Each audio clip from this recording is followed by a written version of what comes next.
আসসালামু আলাইকুম। আমি শারজিল হাসান। আমি মোহাম্মদ আশিকুর রহমান সৈকত। সেভ দ্য টুমরো জাতীয় কবি কাজী নজরুল ইসলাম বিশ্ববিদ্যালয় শাখার ঈদ আয়োজন ঈদ কথনের চতুর্থ এপিসোডে আপনাদের সবাইকে স্বাগতম। আমাদের আজকের আয়োজনে আমাদের সাথে রয়েছেন আমাদের জাতীয় কবি কাজী নজরুল ইসলাম বিশ্ববিদ্যালয় শিক্ষক সমিতির সদ্য সাবেক সভাপতি এবং হিসাব বিজ্ঞান ও তথ্য পদ্ধতি বিভাগের সহকারী অধ্যাপক মোহাম্মদ শফিকুল ইসলাম শাহিন স্যার। এবং আমাদের লোক প্রশাসন ও সরকার পরিচালনা বিদ্যা বিভাগের সবার প্রিয় মুখ জনাব নূর আলম স্যার, সহকারী অধ্যাপক আমাদের সাথে আছেন। এছাড়া কবিতা আবৃত্তিতে রয়েছেন আহ সেভ দ্য টুমরো জাক্কানিবির সদস্য হাবিবা খানম সাদিয়া ও সঙ্গীত পরিবেশনে রয়েছেন সেভ দ্য টুমরো জাক্কানিবির সদস্য জিসান শাফি মুস্তাফি। ইতিমধ্যেই স্যাররা আমাদের সাথে যুক্ত হয়েছেন। আসসালামু আলাইকুম স্যার, কেমন আছেন আপনারা? প্রথমে আমি চলে যাচ্ছি শফিক স্যারের কাছে। হ্যাঁ, ওয়ালাইকুম আসসালাম। স্যার কেমন আছেন আপনারা? এই করোনাকালীন এই 4.5 মাস এই বন্ধটা আপনারা কিভাবে কাটিয়েছেন, কেমন গিয়েছে এবং ঈদ কেমন কাটিয়েছেন সেই সম্পর্কে জানতে চাচ্ছি একদম প্রথমেই। তো আমি প্রথমেই আপনার কাছে যাচ্ছি, শফিকুল ইসলাম স্যার।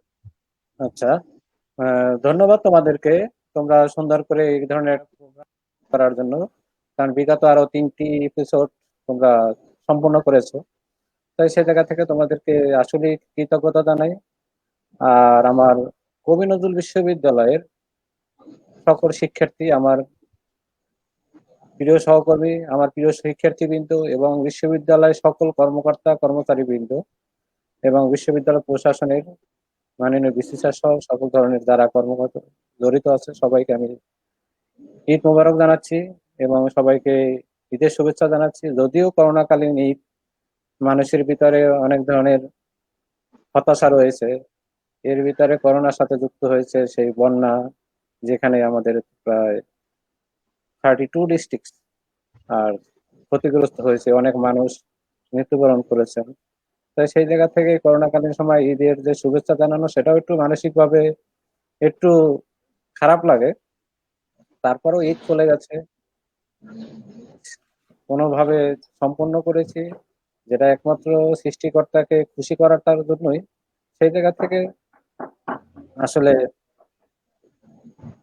এই ঈদের মূল যে আকাঙ্ক্ষা বা ইচ্ছা, সেটা হলো যে মানুষ যাতে এই করোনাকালীন সময় সুস্থ থাকে, স্বাভাবিক থাকে, মানুষ যাতে তার জীবিকা অর্জন করতে পারে, মানুষ যাতে তার দুমুঠো খেয়ে জীবন চলতে পারে এবং করোনা যত তাড়াতাড়ি পৃথিবী থেকে সরে যাক, সেটাই হলো প্রত্যাশা এখনকার সময়ে।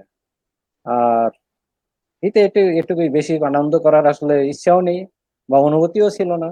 যে মানুষ যেখানে খেতে পারছে না, কিছু মানুষ যেখানে বন্যায় মানুষ তার নিজের ভিটা বাড়ি রেখে অন্য জায়গায় আশ্রয় নিতে হচ্ছে, তো সেই জায়গা থেকে আসলে ঈদে অতিরিক্ত বা ঈদের যে স্বাভাবিক যে যে গতি বা ঈদের যে আনন্দ বা ঈদের যে যে মানুষের ভিতরে যে ধরনের ফিলিংস ছিল, সেটা হয়তো বা এইবারের এই মানুষের ছিল না বলেই আমি মনে করি। তো সেই জায়গা থেকে যে ঈদ সুষ্ঠুভাবে পালন করেছি এবং যতটুকু পারা যায় মানুষের প্রতি দোয়া বা মানুষ যাতে এবং সরকার যাতে এটা খুব তাড়াতাড়ি বন্যা দুর্গত এলাকায় মানে যেভাবে সহযোগিতা করে যাচ্ছে এবং আরো যাতে করতে পারে, সেটাই আমার বিশ্বাস যে যাতে এটা যত তাড়াতাড়ি আমাদের দেশ থেকে চলে যাক, করোনায় এবং বন্যার দুটো জিনিসই। তো সেটাই আমার এই করোনাকালীন সময় বা করোনাকালের ঈদে আমার এইটুকুই জানানোর ইচ্ছা। এবং আমার যারা দর্শক শ্রোতা আছে, আজকে যারা লাইভে সরাসরি আমরা যারা যুক্ত আছি, সবাইকেই শুভেচ্ছা জানাচ্ছি। যেমন নুরে আলম আমার খুবই, কি বলবো, কাছের কলিগ তো বটি, কিন্তু হলো যে ভাইয়ের মতোই, মানে আমি মনে করি ভাই, কারণ এতে বিন্দু মাত্র আমার কোনো ই নেই যে। এবং নুরে আলম সেটা বিশ্বাসও করে বা আমাদের সাথে যে সম্পর্কটা, সেখানে আসলে সম্পর্ক মনে হয় যা বিভাগ হয়তো বা বিভিন্ন জায়গায় যেখানে ফর্মাল প্রোগ্রাম সেখানেই ফর্মাল মানে হয়তো বা সম্পর্কটা, কিন্তু ইনফর্মালি আমি ছোট ভাইয়ের মতোই দেখি। একসাথে আমরা এই কবি নজরুল বিশ্ববিদ্যালয়ে সার্ভিস দিচ্ছি এবং বিভিন্ন কাজে, বিভিন্ন মিটিং এ বা বিভিন্ন সভায় যেভাবে আমরা মিশে যাচ্ছে, এই সম্পর্কটা আমি মনে করি আজীবন টিকে থাকুক, আমরা যতদিন বেঁচে থাকি। এইটাই আমার এই বেলায় কথা। ধন্যবাদ স্যার। এখন চলে যাচ্ছি নূর আলম স্যারের কাছে। স্যার কেমন আছেন আপনি? আপনার এই 4.5 মাস সময় কিভাবে কাজে লাগিয়েছেন বা কি কি করছিলেন? আর ঈদ কেমন কাটিয়েছেন? 3টা প্রশ্ন আপনার কাছে স্যার। প্রথমত বলবো আলহামদুলিল্লাহ, আল্লাহ অনেক ভালো রাখছেন। ধন্যবাদ তোমাদের সেভ দ্য টুমোরো টিমকে, যারা এই করোনাকালীন সময়ে কিছু গঠনমূলক কাজ করতেছো। একই সাথে সার্জিল, সৈকত দুইজনকে ধন্যবাদ, তোমরা তোমাদের মূল্যবান সময় দিচ্ছ এবং দেখতেছি আমাদের অনেক স্টুডেন্ট তাদের মূল্যবান সময় অতিক্রম করে ব্যয় করে আমাদের এই অনুষ্ঠান দেখতেছেন, তাদেরকেও ধন্যবাদ। আমাদের সাথে আজকে যুক্ত আছেন আমাদের বিশ্ববিদ্যালয় শিক্ষক সমিতির সাবেক সভাপতি, সাবেক সাধারণ সম্পাদক Shafiqul Islam sir. Sir mention করেছেন একটু আগে, স্যারের সাথে আমাদের সম্পর্ক ভাইয়ের মতো। তো শফিক ভাই সাথে আছেন। আর প্রথম যেটা সময়টা কিভাবে কাটিয়েছি, করোনাকালীন মানে মার্চের দ্বিতীয় অর্ধে বিশ্ববিদ্যালয় বন্ধ হওয়ার পর থেকে এখন পর্যন্ত আমি চেষ্টা করেছি টুকটাক নিজের কিছু পড়াশোনা করার জন্য। প্রতিদিনই অল্প অল্প হলেও কিছু পড়াশোনা করার চেষ্টা করেছি। আরেকটা কাজ করেছি যেটা খুব বেশি ইম্পর্টেন্ট, বিগত প্রায় 1 দশক আমি বাড়ির বাহিরে, এই 4 বা 4.5 মাস আমি আমার পরিবারের সাথে সময়টা অতিবাহিত করেছি। এবং যাই কিছু করি না কেন, বন্ধুদের সাথে আড্ডা, বাহিরে ঘোরাফেরা সবকিছুর পরও চেষ্টা করেছি মা আর আব্বার সাথে যেন প্রতিদিন এটলিস্ট ন্যূনতম কিছুটা সময় কাটানো যায়। তো সময়টা আলহামদুলিল্লাহ ভালোই কাটছে এত দুর্যোগময় মুহূর্তের মধ্যে। আর ঈদ ঈদ আলহামদুলিল্লাহ ভালোভাবে উদযাপন করেছি। যেহেতু কোরবানির ঈদ বেসিক্যালি একটা স্যাক্রিফাইস, এটাকে আসলে এক ধরনের স্যাক্রিফাইসের উৎসব বলা হয়ে থাকেন। সেই স্যাক্রিফাইসের উৎসব থেকে আমরা এটাকে উদযাপন করার চেষ্টা করি। আর সমাজের 10 জনের মতো আমরা ওইভাবে স্যাক্রিফাইসের দৃষ্টিভঙ্গি থেকে উদযাপন করতেছি। কিন্তু সারাউন্ডিং ভাবে দেশের আপামর জনগণের অবস্থা খুব খারাপ। এই খারাপ অবস্থার ভিতর থেকেও খারাপের মধ্য থেকে ভালো থাকার যে চেষ্টা, সেটি করে যাচ্ছি আর কি। তো তোমাদেরকে ধন্যবাদ। ধন্যবাদ স্যার। মূল আলোচনায় যাওয়ার আগে আমি বলে নিতে চাচ্ছি আমাদের আজকের পুরোটা লাইভ প্রোগ্রাম আমরা 3টা সেশনে সাজিয়েছি। প্রথমেই স্যারদের সাথে আলোচনা থাকছে এবং ঈদ নিয়ে অল্প একটু আড্ডা থাকছে, এবং দ্বিতীয় সেশনে থাকছে কবিতা আবৃত্তি, তৃতীয় সেশনে থাকছে গান। তো প্রথমেই আমি আলোচনা শুরু করার জন্য নূর আলম স্যারের কাছে চলে যাচ্ছি। তো স্যারের কাছে আমি জানতে চাইবো যে করোনাকালীন এই সময় আমাদের দেশে প্যান্ডেমিক গভর্নেন্স বাস্তবায়িত হচ্ছে কি, এবং সেখানে আমাদের কি কি প্রতিকূলতা এবং ঠিক কি কি সম্ভাবনা রয়েছে। তো আমি স্যারের কাছে চলে যাচ্ছি স্যার। তোমাদেরকে ধন্যবাদ। প্যান্ডেমিক গভর্নেন্স এর আলোচনাটা আমি 3টা ভাগে করব। প্রথম যেটা, সেটা হচ্ছে প্যান্ডেমিক গভর্নেন্স এর কনসেপ্ট। দ্বিতীয় যেটা হচ্ছে বৈশ্বিকভাবে কোন কোন দেশ প্যান্ডেমিক গভর্নেন্স এই মুহূর্তে পালন করতেছে। 3 নম্বর হচ্ছে আমাদের দেশের সাথে বৈশ্বিকভাবে যারা প্যান্ডেমিক গভর্নেন্স বাস্তবায়ন করতেছেন তাদের সাথে কতটা সাদৃশ্য বৈসাদৃশ্য আছে। প্রথমত, প্যান্ডেমিক গভর্নেন্স টার্মটা সর্বপ্রথম ব্যবহৃত হয়েছে 2009 সালে। 2009 সালে সার্স ভাইরাস হওয়ার পরবর্তীতে পৃথিবীতে প্রায় 4.5 লাখ মানুষ আক্রান্ত হয় এবং প্রায় 2 লক্ষ মানুষ মৃত্যুবরণ করার পরে কানাডার একটি নির্দিষ্ট প্রভিন্স, নাম তার আলবার্টা, এই আলবার্টা প্রভিন্সিয়াল গভর্নমেন্ট সর্বপ্রথম এই টার্মটা সামনে নিয়ে আসেন, সেটা হচ্ছে ইপিডেমিক গভর্নেন্স। এবং তোমরা যারা অনেকে হয়তো বা গভর্নেন্স এর সাথে পরিচিত, গভর্নেন্স এর নির্দিষ্ট কিছু ফিচার থাকে, যেমন transparency, accountability, rule of law, efficiency, effectiveness. ঠিক এরকম আদলে তারা কিছু ফিচার তৈরি করেন প্যান্ডেমিক গভর্নেন্স এর। সেখানে নতুন করে কিছু ফিচার তারা অ্যাড করেন, যেমন সেগুলো ছিল rule of charity, level of authority, access to subject matter, coordination, knowledge worker. এই ধরনের কিছু ফিচার যোগ করেন এবং তারা প্যান্ডেমিক গভর্নেন্স বেসিক্যালি হচ্ছে কিছু ফাংশন, এই ফিচার গুলোর উপরে ভিত্তি করে সেই ফাংশন গুলো ছিল, যেটি আসলে মূল থেকে প্যান্ডেমিক গভর্নেন্স শুরু হয়েছে। 1 নম্বর ফাংশন ছিল গভর্নমেন্টের কিছু কিছু কাজ কমানো, গভর্নমেন্ট এমপ্লয়ীদের ওয়ার্ক আওয়ারকে রিঅ্যালোকেশন করা, এবং পাবলিক হেলথ রিলেটেড যে অর্গানাইজেশন গুলো আছেন তাদেরকে ক্ষমতায়ন করা, নতুন ভাবে পাবলিক গুডস বা যেই জিনিসগুলো মার্কেটে থাকে সেগুলোর বাজার দর নির্ধারিত করে দেওয়া, এবং যেই জায়গায় মানুষ সবচেয়ে বেশি গ্যাদারিং হওয়ার সম্ভাবনা থাকে ওই জায়গাগুলোকে সংকুচিত করা। এই 2009 সালে প্যান্ডেমিক গভর্নেন্স কনসেপ্টটা পপুলার হওয়ার পরবর্তীতে আমরা সবচেয়ে বেশি দেখেছি সদ্য এই সময় করোনাকালীন পৃথিবীর অনেকগুলো দেশ এই 2009 সালের মডেলকে ফলো করে নিজেদের মতো করে একটি প্যান্ডেমিক গভর্নেন্স তৈরি করে নিয়েছে। এখন এই ক্ষেত্রে প্যান্ডেমিক গভর্নেন্সের ক্ষেত্রে সবচেয়ে ভালো ভূমিকা রেখেছে জার্মানি। এখন এই রিসেন্ট টাইমে প্যান্ডেমিক গভর্নেন্স যেই কাজটা করছে সেটি হচ্ছে তারা বৈশ্বিক যে অর্গানাইজেশন গুলো আছেন, স্বাভাবিকভাবে হেলথ রিলেটেড বৈশ্বিক অর্গানাইজেশন হচ্ছে ডব্লিউএইচওর সাথে প্রত্যেকটা দেশের স্বাস্থ্য মন্ত্রণালয় এবং স্বাস্থ্য রিলেটেড যে ধরনের ইনস্টিটিউশন আছেন, এই ইনস্টিটিউশন গুলো যুগপৎভাবে কাজ করে সরকারের অন্যান্য কাজকে সংকুচিত করে মূল ফোকাস হেলথ সেক্টরে প্রোভাইড করে মানুষের ইমার্জেন্সি সার্ভিস প্রদান করা।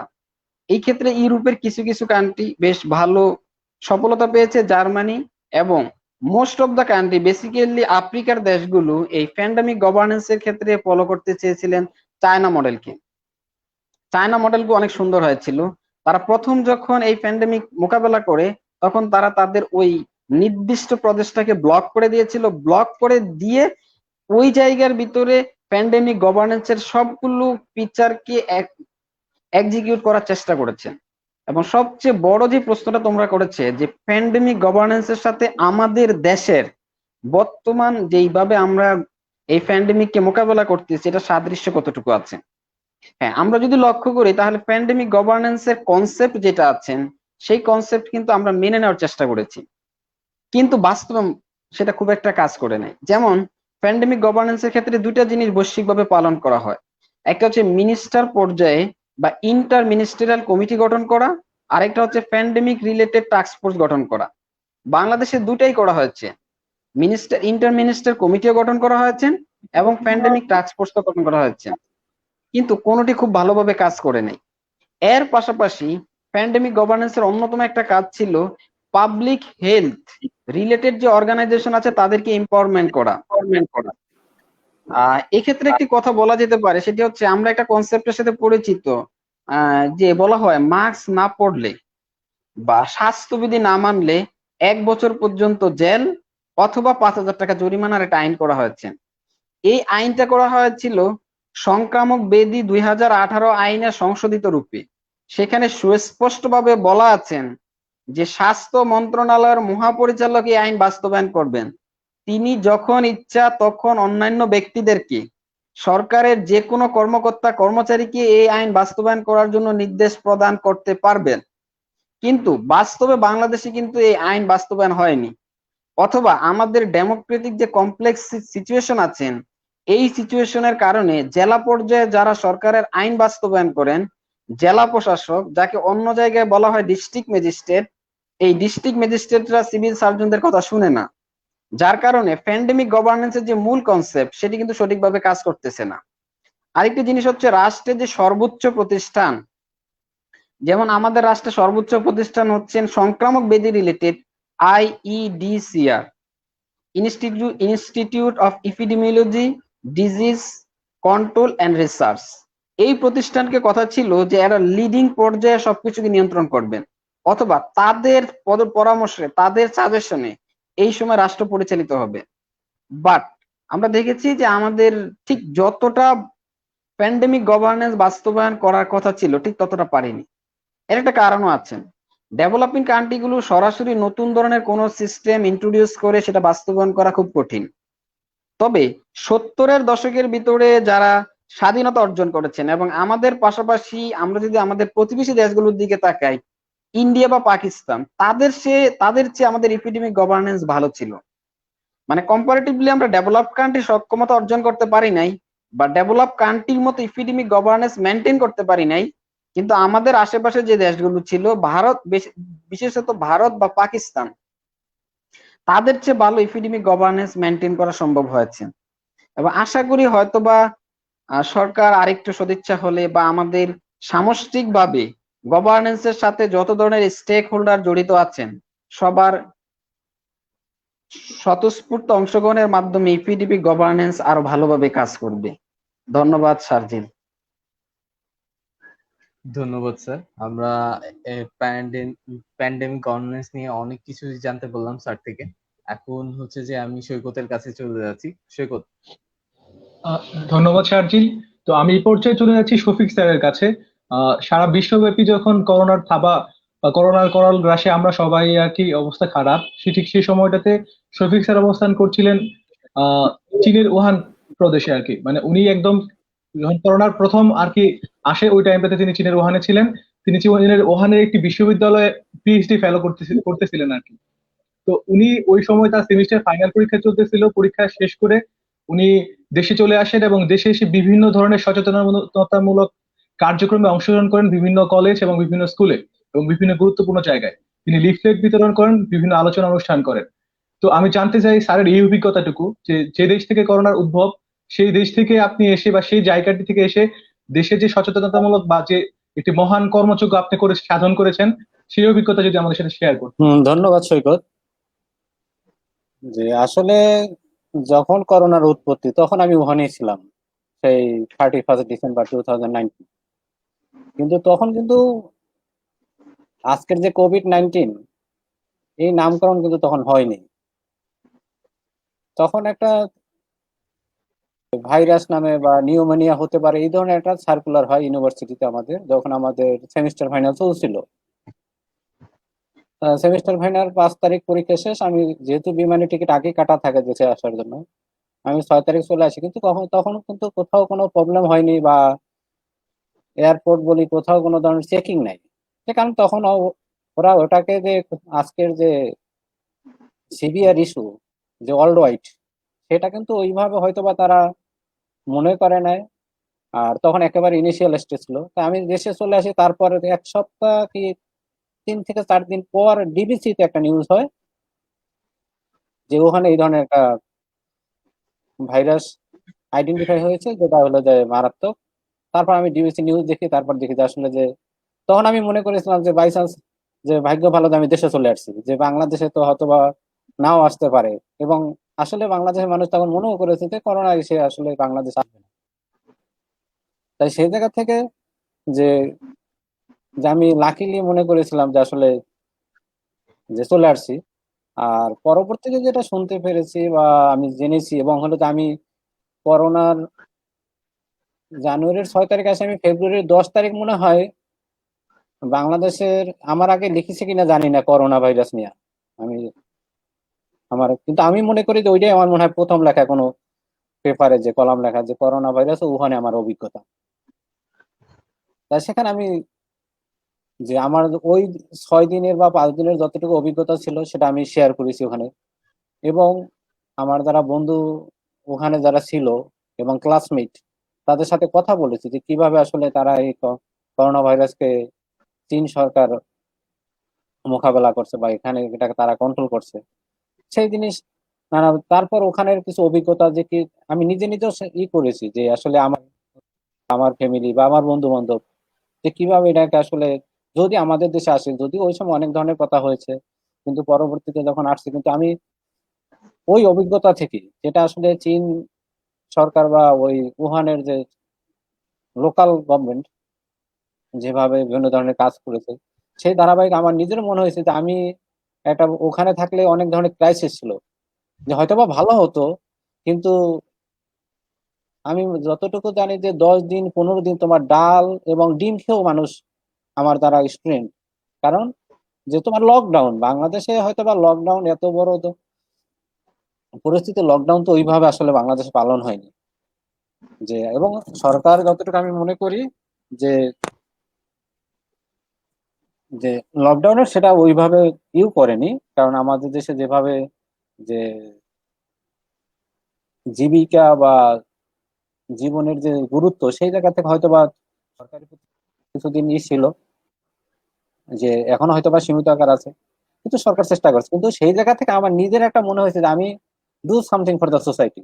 এবং সেই জায়গা থেকে আমি নিজের ব্যক্তিগত টাকা দিয়ে, ব্যক্তিগত অর্থায়নে, যে আমার কিছু সহকর্মী ছিল, সাথে আমার কিছু স্টুডেন্ট ছিল, কিছু সাংবাদিক ছিল, যারা আমাকে সহযোগিতা করছে। আমি ত্রিশাল, ময়মনসিংহ, প্রায় অনেকগুলা, প্রায় 20 থেকে 25টার মতো স্কুল কলেজ আমি করেছি, যে এই লিফলেট, তারপর ডিসকাশন রিগার্ডিং দা এই COVID-19, how they can control or they can take the prevention from the COVID-19.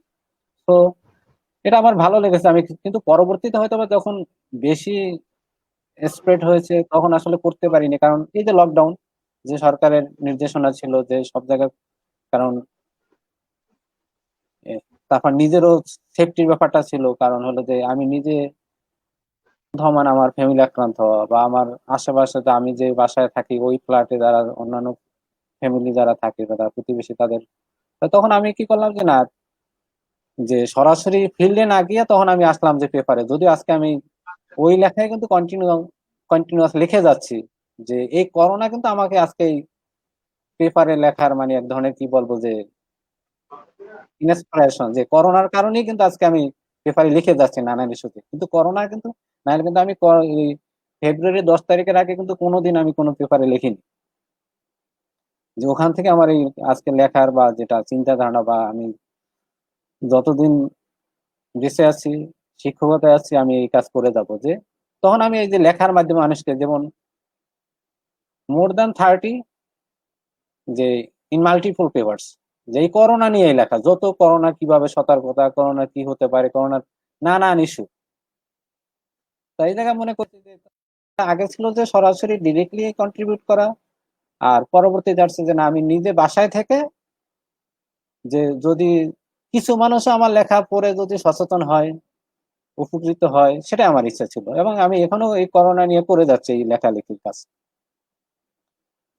তাই খুবই ছিল অভিজ্ঞতাটা তোমার হলো যে চীনের, ওরা যেটা কন্ট্রোল করতে পেরেছে তার কারণ হলো যে স্ট্রিক্ট ছিল। আমরা আমাদের সরকার অনেক কিছু করেছে কিন্তু আমরা মানুষ সচেতন না, যেমন সরকারি নির্দেশনা আমরা মেনে চলছি না, কিন্তু ওদের কিন্তু নির্দেশনা ছিল স্ট্রিক্ট।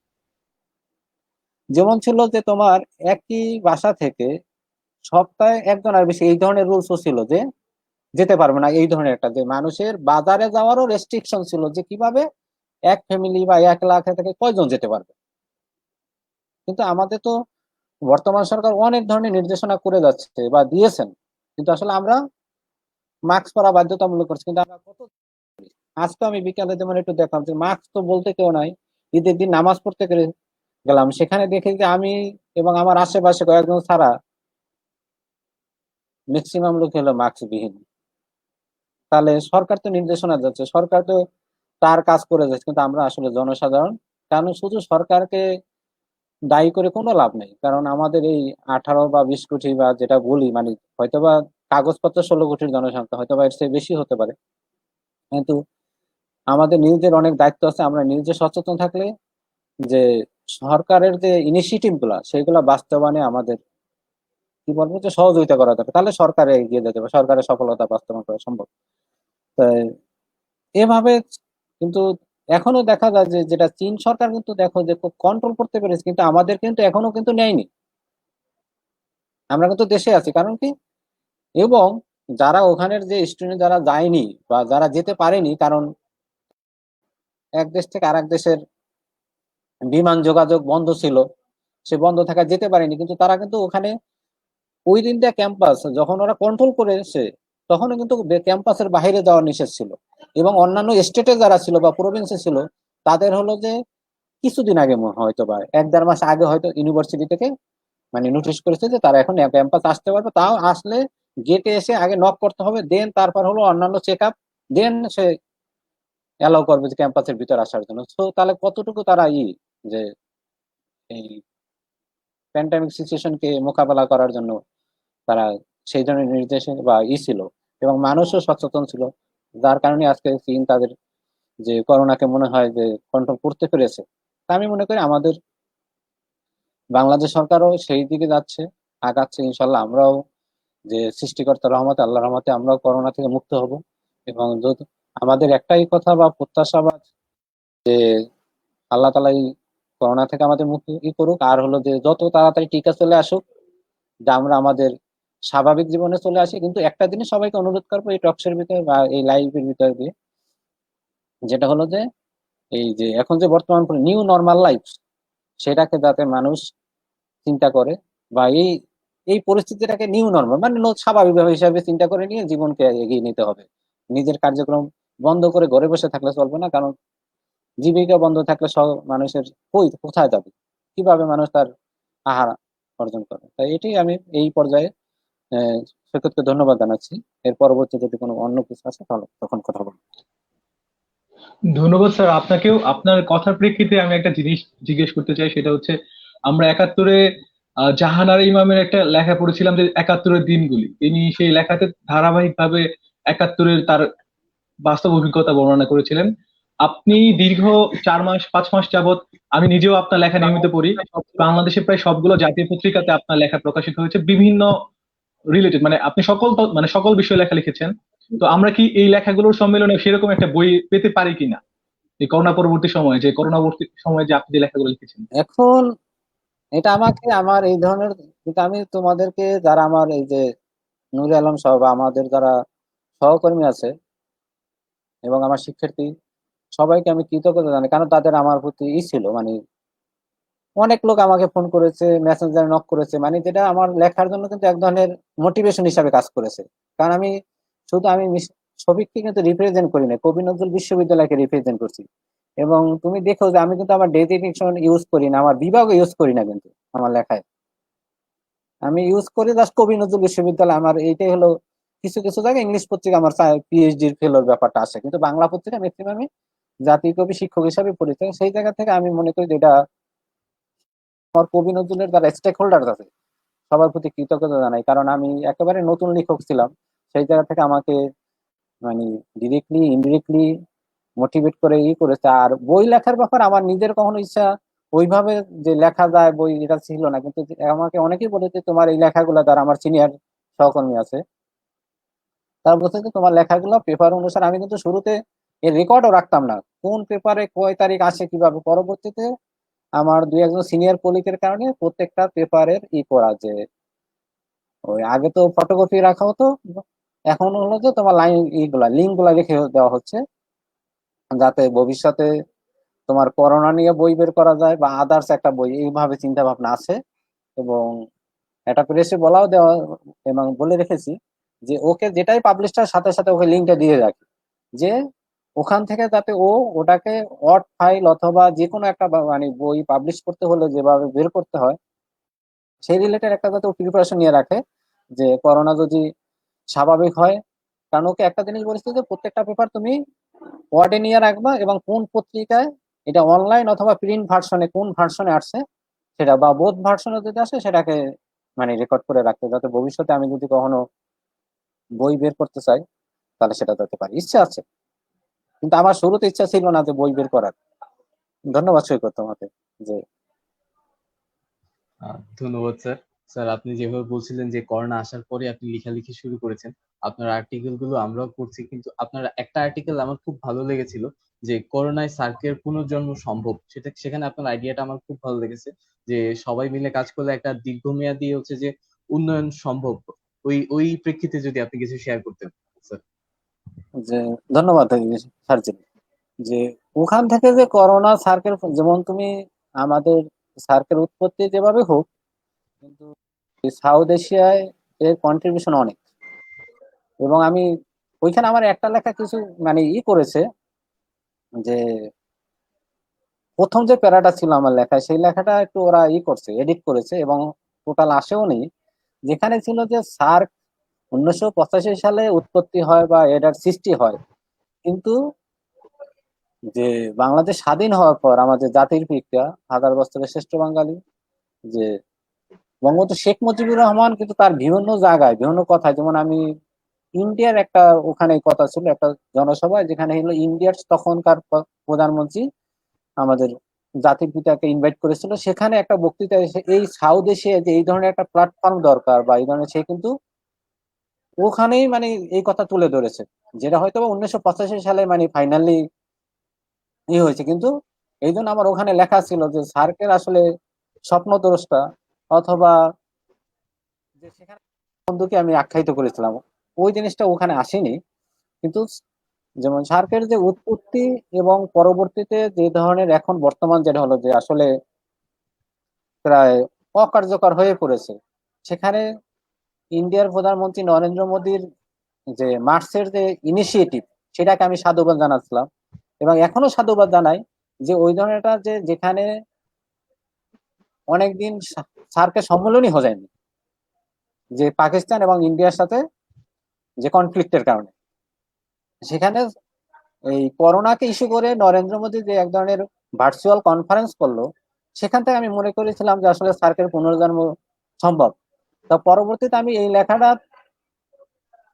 অনেকদিন চিন্তা ভাবনা করে আমি পরবর্তী যে আসলে যে সার্কেল পুনর্জন্ম সম্ভব কিনা, কারণ কি দেখলাম যে যখন মার্চে এই ধরনের ইনিশিয়েটিভ নিল সেখানে যে all member countries are positively take in the matters, কিন্তু বাস্তবে এখন পর্যন্ত আমি আমার লেখা যে জানা নাই পেপারে কোনো ধরনের এর পরবর্তীতে কোনো ধরনের ফিডব্যাক বা কোনো ধরনের আসেনি যে কোনো ইনিশিয়েটিভ বাস্তবে তারা যে ধরনের ফান্ডিং এর একটা প্রস্তাব ছিল এবং স্বাস্থ্য বা এরকম সচিবদের পর্যায়ে এক ধরনের একটা মিটিং হওয়ার কথা ছিল পরবর্তী যে এটা কিভাবে যে কম্বাইনলি এটাকে ট্যাকেল দেওয়া যায়, কিন্তু সেই ধরনের পেপারে আমি কোনো ধরনের পাইনি। এই জন্য আমার লেখাটা যে আসলে পুনর্জন্ম সম্ভব কিনা, তো সেখানে দেখেছি যে আসলে আরো আলটিমেটলি কি হয়েছে, তখন ইন্ডিয়া পাকিস্তানের সাথে ছিল conflict, now conflict is India Nepal, India Bhutan. So সেই ক্ষেত্রে সার্কেল পুনর্জন্ম সম্ভব কিনা সেটা নিয়ে আমি ওখানে কোশ্চেনটা ইকোনমি করেছি যে আসলে পুনর্জন্ম সম্ভব কিনা এটা নিয়ে একটা কোশ্চেন আছে। যদি সম্ভব হয় অবশ্যই আমাদের জন্য, তুমি ওখানে আমার লেখায়ও বলা আছে যে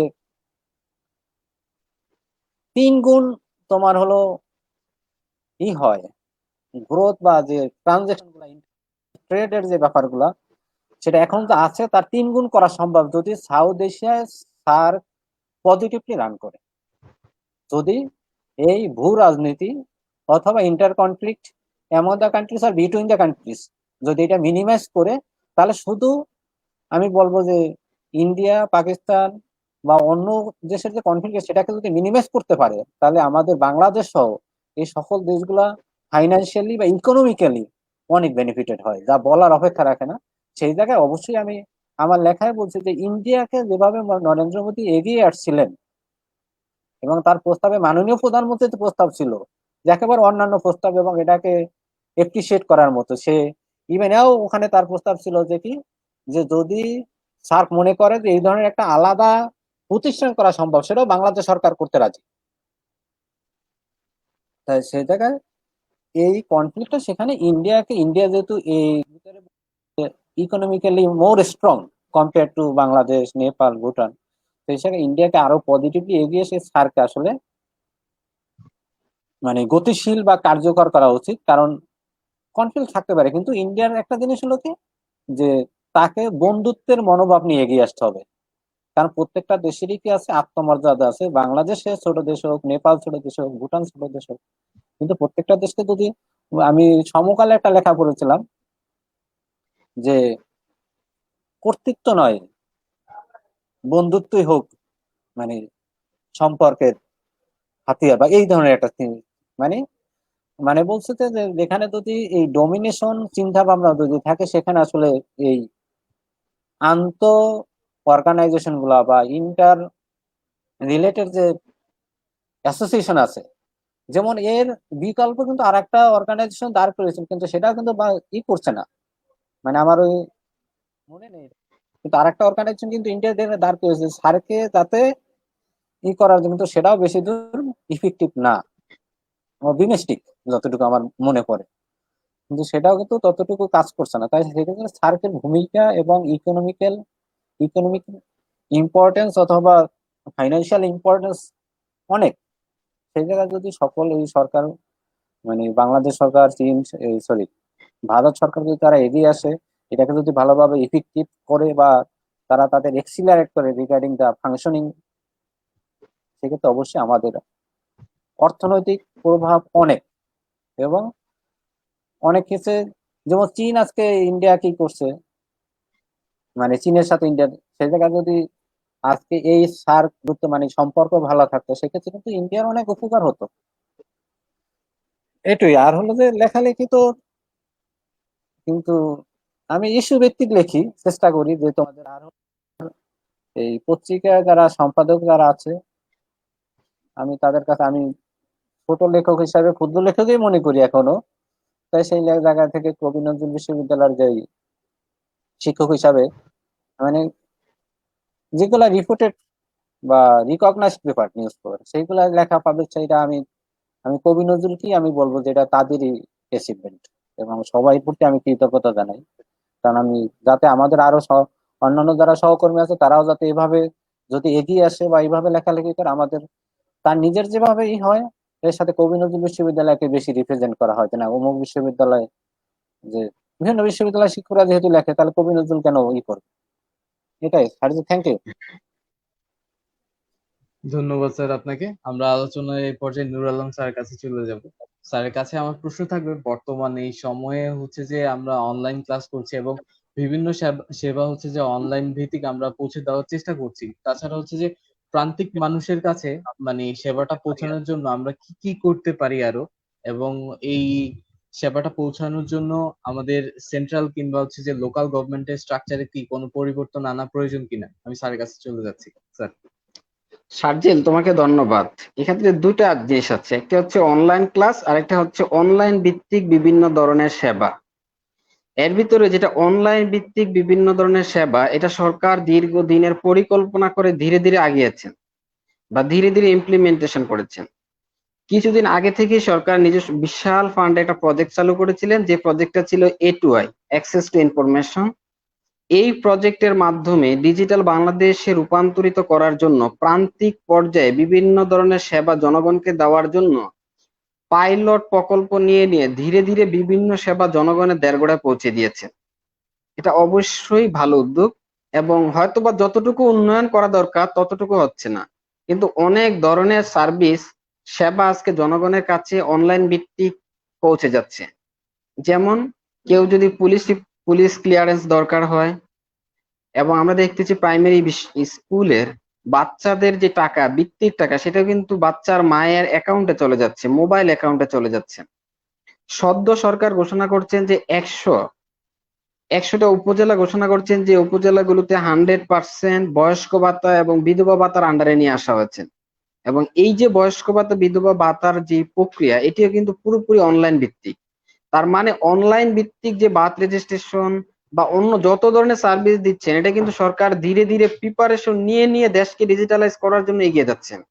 সুতরাং এটার সাথে অনলাইন ক্লাস এটাকে এক করা উচিত না, কারণ অনলাইন ক্লাসটা হঠাৎ করে একটা সিচুয়েশনের কারণে আমাদের এই ধরনের একটা অবস্থা মুখোমুখি হতে হচ্ছে।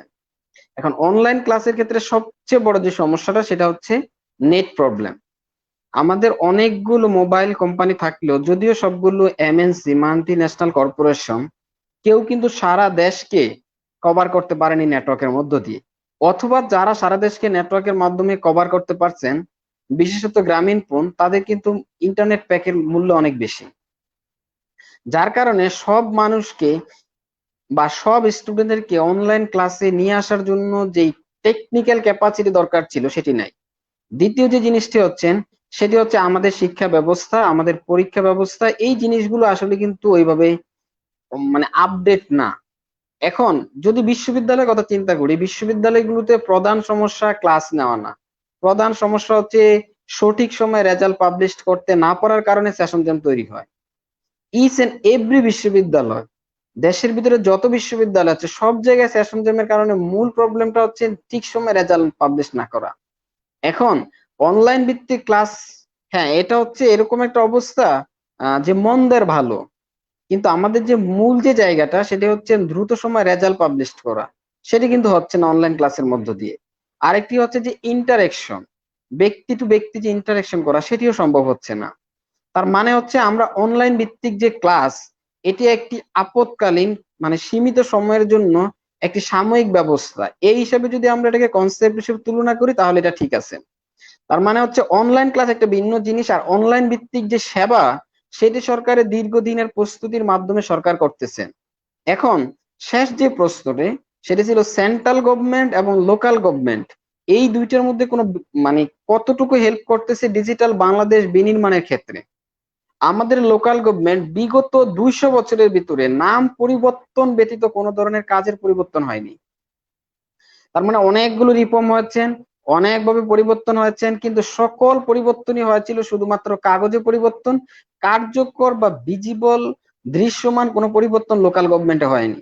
সবচেয়ে বড় সমস্যা হচ্ছে আমাদের রুরাল লোকাল গভর্নমেন্টে। রুরাল লোকাল গভর্নমেন্টে 3টা টায়ার আছে, কিন্তু এই 3টা টায়ারই হচ্ছে আমব্রেলা সিস্টেম, মানে ইউনিয়ন পরিষদ, জেলা উপজেলা পরিষদের ভিতরে, উপজেলা পরিষদ জেলা পরিষদের ভিতরে। আমরা যদি লক্ষ্য করি, তাহলে ইউনিয়ন পরিষদ এবং উপজেলা পরিষদ তাদের কাজ কিন্তু ওভারল্যাপিং করে। যদিও সরকার পুরোপুরি উপজেলা পরিষদকে ইনএক্টিভ করে রাখা হয়েছে, বাট উপজেলা ইউনিয়ন পরিষদ মানে কার্যত কিন্তু কাজের ওভারল্যাপিং না, সুস্পষ্টভাবে কাজ কিন্তু ডিফারেন্সিয়েট করে দেওয়া হয়নি। তার মানে এই যে আমব্রেলা অর্গানাইজেশন একটা উপরে আরেকটা নিচ্ছে, এটা কিন্তু কোনোভাবে কাম্য না। অথবা আমাদের দেশে যারা লোকাল গভর্নমেন্ট ব্যবস্থাটা চালু করে দিয়ে গিয়েছিলেন, ব্রিটিশ কলোনি যাদেরকে বলি, তারা কিন্তু এই অবস্থা থেকে বেরিয়ে আসছেন, যেটা আমরা আরবানে পেয়েছি। আরবানে কিন্তু একটা মেগা সিটিগুলোতে সিটি কর্পোরেশন, আর ছোট সিটিগুলোতে ইউনিয়ন সিটি মানে পৌরসভা। এখন পৌরসভার উপরে কিন্তু আর কোনো অর্গানাইজেশন নাই, কিন্তু আমাদের ইউনিয়ন পরিষদের উপরে উপজেলা পরিষদ আছে। বাংলাদেশে যে 5টা লোকাল গভর্নমেন্ট বডি আছেন, তার ভিতরে একমাত্র পৌরসভায় সঠিক অর্থে লোকাল গভর্নমেন্টের কাজ করতেছেন। এবং লোকাল গভর্নমেন্ট গুলোকে যতদিন পর্যন্ত সত্যিকার অর্থে লোকাল সেলফ গভর্নমেন্টে রূপান্তরিত করা না যাবে, ততদিন পর্যন্ত সরকারের এই বিভিন্ন উদ্যোগ সঠিকভাবে বাস্তবায়িত হবে না। এবং যখনই সরকারের এই বিভিন্ন অনলাইন ভিত্তিক বা ডিজিটাল উদ্যোগগুলো ইমপ্লিমেন্ট করবে, ততই ধীরে ধীরে আমাদের লোকাল গভর্নমেন্টের প্রতিষ্ঠানগুলো ডেভেলপ হবে। তার মানে এই দুইটার ভিতরে সম্পর্কটা পজিটিভ সম্পর্ক। একটা ডেভেলপ করলে আরেকটা উন্নয়ন হবে। যদি লোকাল গভর্নমেন্ট ডেভেলপ হয়, তাহলে সার্ভিস বেটার হবে। আর সরকার যদি ডিজিটাল সার্ভিস বেটার করেন, তাহলে লোকাল গভর্নমেন্ট বাধ্য হবে তার সার্ভিসকে উন্নয়ন করার জন্য। এখন লোকাল গভর্নমেন্টে আমাদের অনেক ধরনের রিফর্ম করা দরকার। প্রথম যে রিফর্মটা করা দরকার সেটা হচ্ছে ইউনিয়ন পরিষদ, যেটা একেবারে আবহমান কাল থেকে বাংলাদেশের লোকাল গভর্নমেন্টের প্রাণ হিসেবে ধরা হয়, সেটাকে সম্পূর্ণরূপে স্বাধীন করে দিতে হবে। বিশেষত তাদের অর্থ কালেকশনের ক্ষেত্রে, তাদের বাজেট প্রণয়নের ক্ষেত্রে, এবং কি তারা বিভিন্ন ধরনের যে প্রজেক্ট ইমপ্লিমেন্ট করেন, এই জায়গাগুলোতে যখন তাদেরকে পুরোপুরি স্বাধীনতা দেওয়া হবে, বা আদার্স লোকাল গভর্নমেন্টের যেই ধরনের ফিচার থাকা দরকার সবগুলো বৈশিষ্ট্য দেওয়া হবে, আমরা আশা করি ঠিক তখন গিয়ে লোকাল গভর্নমেন্ট গুলো সঠিকভাবে কাজ করতে পারবে।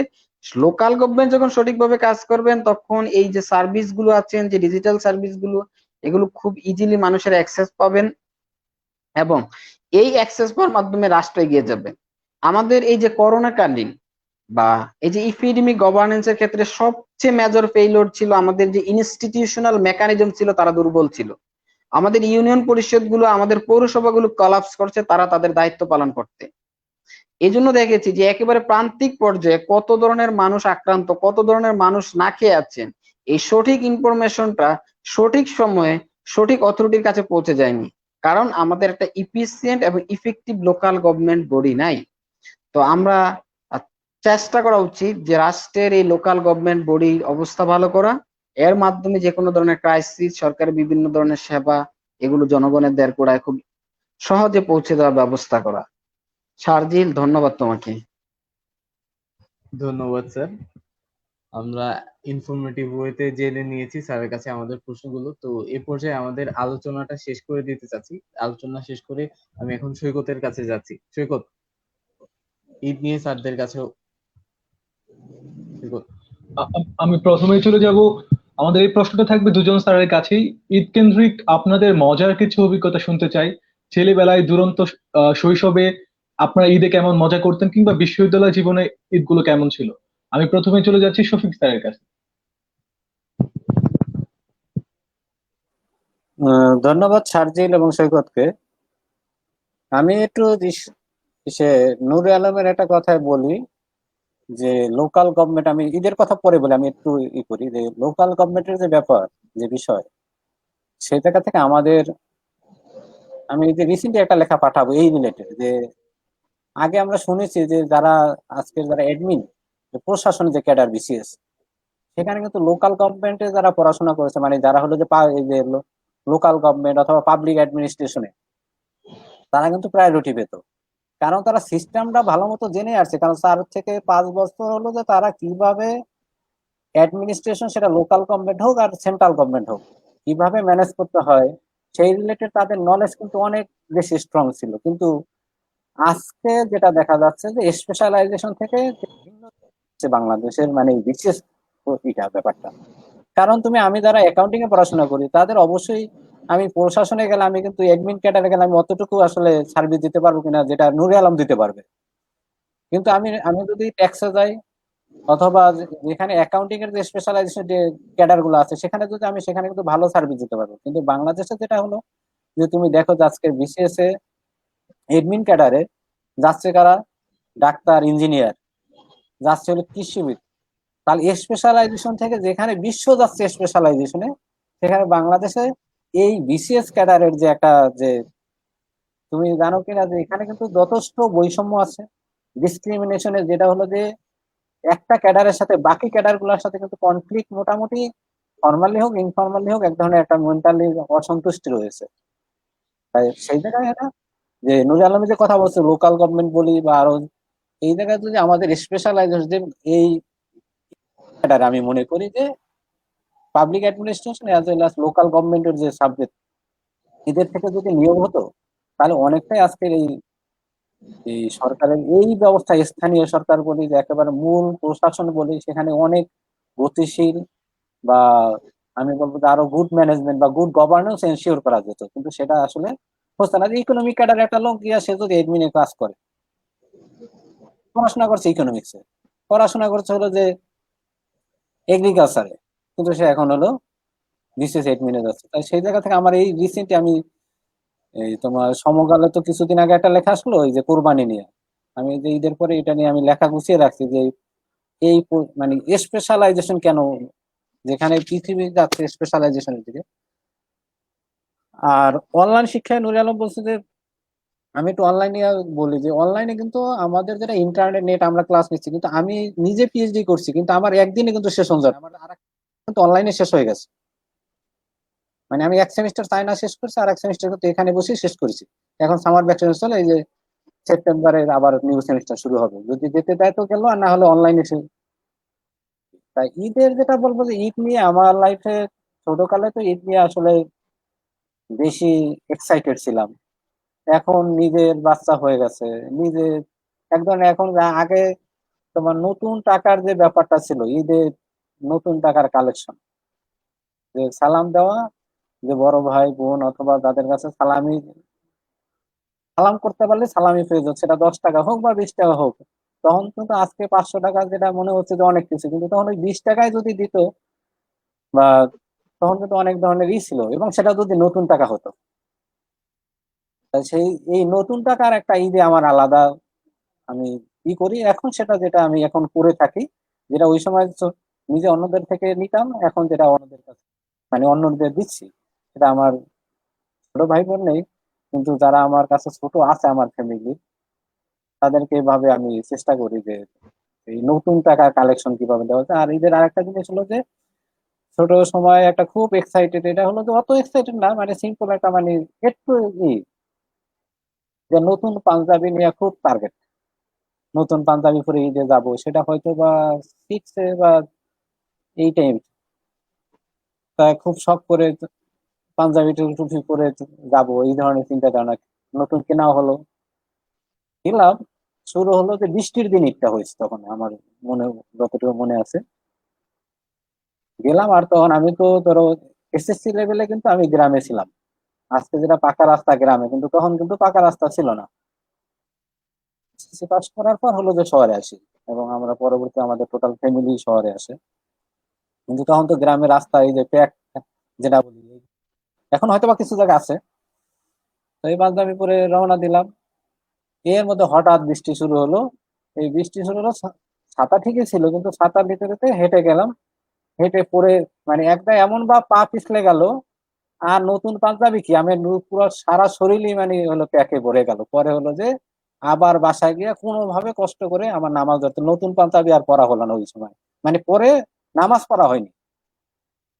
এইটু মানে একটু ওই সময় এখন ওই স্মৃতিটা মনে আছে যে না আসলে এই ধরনের এক্সাইটমেন্ট, নতুন পাঞ্জাবি নিয়ে সেই এক্সাইটমেন্ট তখন আসলে আমি কোনো এক সময় কোনো একটা ঈদে বৃষ্টির কারণে আসলে কি করতে পারি না। আর এখনকার ঈদ যেটা আসলে অ্যাজ ইউজুয়াল যে মনে হচ্ছে, কারণ আমার যে ওই সময় শৈশবের যে ঈদ, যে যে বাবা মা বা ভাই বোন আত্মীয় স্বজন, কিন্তু এখন যেটা মনে হচ্ছে যে এই কোনো রকম একটা দিন গেলেই হলো, অত মানে ইয়েই হয় না যে ঈদ আসলে যে খুব তোড়জোড় শুরু হবে, এটা আমার মনে হয় না এখন। কারণ স্বাভাবিকভাবে যেটা আসবে ভালো করে যে এটার কিছু ধর্মীয় যে ব্যাপার আছে, সামাজিক দায়বদ্ধতা আছে, সেই জিনিসগুলো যাতে মেনটেন করা হয়, ধর্মীয়টাও যাতে পালন হয়, as well as যাতে সামাজিক দায়বদ্ধতা আছে, গরিবের প্রতি হক আছে, আমাদের প্রতি তাদের অধিকার আছে, সেই হকটাও যাতে আদায় করতে পারি, সেটা আমার এখনকার বর্তমানে সবসময় বেশি প্রায়োরিটি দিয়ে থাকে, যে যাতে কোরবানিটা বা ঈদের যে এটা যাতে সুষ্ঠুভাবে সম্পূর্ণভাবে করতে পারি। এটাই আমার ঈদের ব্যাপারে সে বেশি আলাদা কিছু মনে হয় না। ধন্যবাদ সৈকতকে। ধন্যবাদ স্যার। ওই নতুন টাকার কালেকশনের বিষয়টা আমারও ছিল, আমিও প্রচুর কালেকশন করতাম। আমার ঈদের সময়টাতে আমার ডায়েরির ভিতরে দেখা যেত সব ধরনের নতুন নতুন নোট রাখতাম। তো আসলে খুবই ভালো একটা অভিজ্ঞতা এটা। তো আমি এই পর্যায়ে চলে যাচ্ছি নুরুল আলম স্যারের কাছে। স্যার, আমি গত একটা লাইভে স্যার আপনার সাথে লাইভে ছিলাম, সে সময় আমি শুনেছি আপনার শৈশব কতটা দুরন্ত ছিল, আপনি কতটা রান পিটেছিলেন। তো এবার শুনতে চাই ঈদের বা ঈদ কেন্দ্রিক আপনার শৈশবের কোনো একটা মজার বা দুরন্তপনার একটা স্মৃতি। বেসিক্যালি এই দেশের প্রেক্ষাপটে ঈদ কিন্তু হয় বাচ্চাদের, মানে বাচ্চাদেরই ঈদ হয়, বাচ্চাদের পরে বড় হয়ে গেলে আর ঈদ থাকে না। তো ঈদের চেয়ে আমাদের যে জিনিসটা সবচেয়ে বেশি আকর্ষণীয় ছিল সেটা ছিল আতশবাজি। আমরা যখন ছোট ছিলাম তখন আতশবাজি খুব অ্যাভেলেবেল ছিল, এখন তো নিষিদ্ধ। মানে রমজানের মাঝামাঝি থেকে দুই এক টাকা এমনি সেমনি কোনোভাবে জমিয়ে রাখা হতো শুধুমাত্র চাঁদ রাতে আতশবাজি করার জন্য। তো ক্লাস 7-8 পর্যন্ত এটাই ছিল মূল, যে ঈদের আগের রাতে আতশবাজি করা। আর ঈদের দিনে গ্রামের বাজারে লটারি হতো, বিভিন্ন ধরনের লটারি, রিং দিয়ে বা বিভিন্ন ধরনের লটারি। যতক্ষণ পর্যন্ত সালামির টাকা পকেটে থাকতো ততক্ষণ পর্যন্ত লটারি খেলতাম। টাকাও শেষ, লটারি খেলাও শেষ, সব টাকা শেষ করে বাড়ি চলে যেতাম।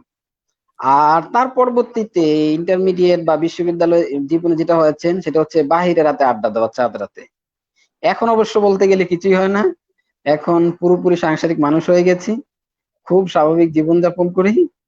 কিন্তু সেই এরকমই, মানে প্রত্যেকটা ঈদই কাটতো খুব আনন্দ উচ্ছলের মধ্য দিয়ে, এবং সেটা খুব বেশি না, ক্লাস 7, 8, 9, 10 পর্যন্ত। তারপরে আর ঈদের মজা আমরা খুঁজে পাইনি।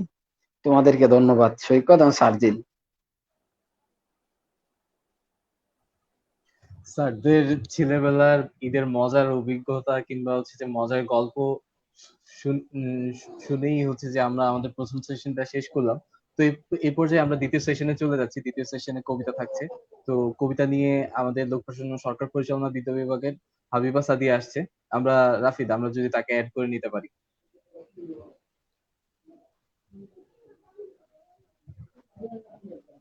আচ্ছা, কবিতায় যাওয়ার আগে বলতে চাই হচ্ছে যে কবিতা হচ্ছে যে বাঙালি, বাংলা সাহিত্য আর কবিতা এমন নিবিড় ভাবে মিশে আছে যে পৃথিবীর কোনো ফিল্টার দ্বারা এই তিনটাকে আলাদা করা সম্ভব না।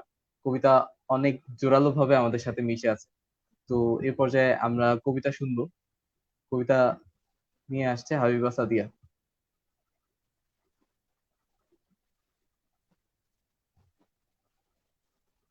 দুঃখিত, সে হচ্ছে যে জয়েন করতে লেট হচ্ছে, তার হচ্ছে যে হয়তো বাফারিং করছে। তো এই পর্যায়ে আমরা হচ্ছে যে স্যারদের সাথে কিছুক্ষণ কথা বলে নিই, সে আসলে হয়তো আমরা কবিতায় আবার চলে যাব তখন। তো আমি চলে যাচ্ছি নুরুল আলম স্যারের কাছে। স্যার আহ চলে এসেছে, দুঃখিত। আচ্ছা, আমরা সরাসরি কবিতায় চলে যাচ্ছি হাবিবা সাদিয়ার কাছে। সাদিয়া।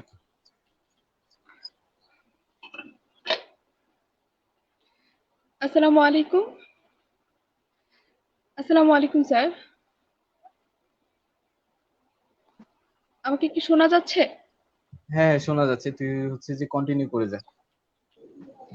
আচ্ছা, আমার কিছু সমস্যার জন্য আমি ক্যামেরাটা অফ করে একটু আবৃত্তিটা করব। আমি কি করতে পারি সেভাবে? অবশ্যই অবশ্যই। আচ্ছা, থ্যাংক ইউ।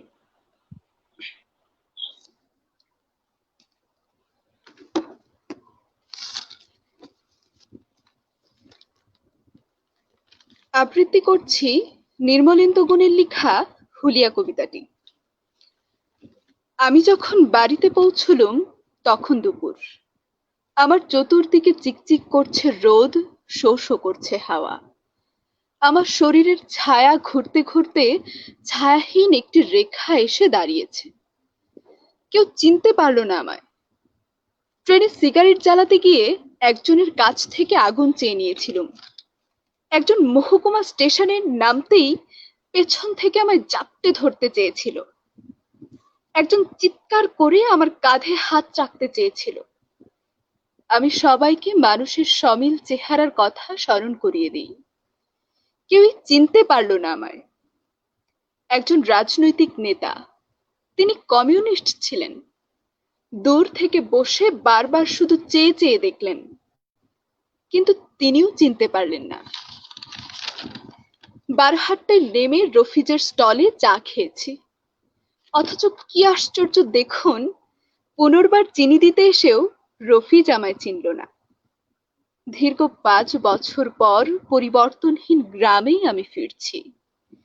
সে একই ভাঙা পথ, সে একই কালো মাটির আল ধরে আমার গ্রামে ফেরা। আমি কতদিন পর গ্রামে ফিরছি। আমি যখন গ্রামে পৌঁছলুম তখন দুপুর। আমার চতুর্দিকে চিকচিক করছে রোদ আর শো শো করছে হাওয়া। অনেক বদলে গেছে বাড়িটা। টিনের চাল থেকে শুরু করে পুকুরের জল, ফুলের বাগান থেকে শুরু করে গরুর গোয়াল, চিহ্ন মাত্র শৈশবের স্মৃতি যেন নেই কোনোখানে। পড়ার ঘরের বারান্দায় নুয়ে পড়া সেই বেলি ফুলের গাছ থেকে একটি লাউডুগি উত্তপ্ত দুপুরকে তার লকলকে চির দেখালো। স্বতঃস্ফূর্ত মুখের দাড়ির মতো বাড়ির চতুর্দিকে ঘাস, জঙ্গল, গর্ত, আগাছার গাঢ় বন গড়ে উঠেছে অনায়াসে। যেন সবখানেই সভ্যতাকে ব্যঙ্গ করে শাসন করছে গোর প্রকৃতি। একটা শেয়াল একটি কুকুরের পাশেই শুয়েছিল প্রায়। আমাকে দেখেই পালালো একজন।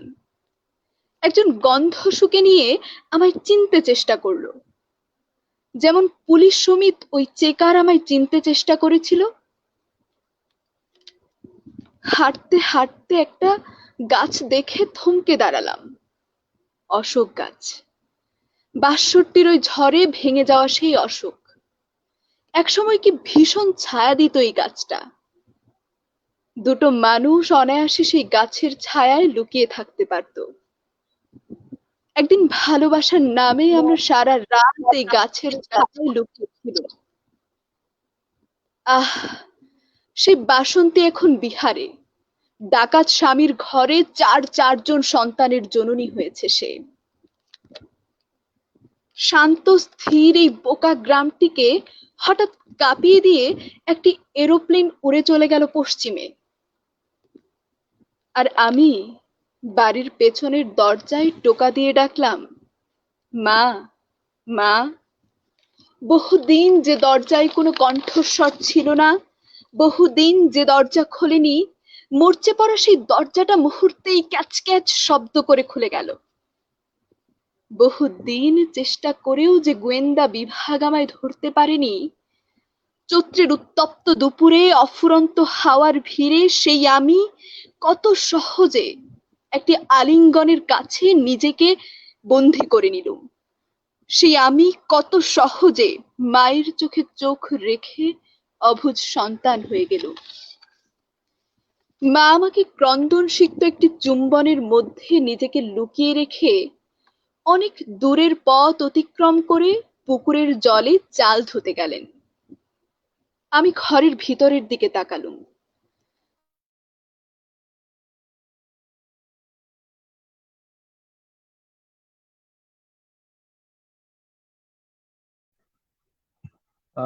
ধন্যবাদ হাবিবা। সাদিয়া, তুই কি শুনতে পাচ্ছিস?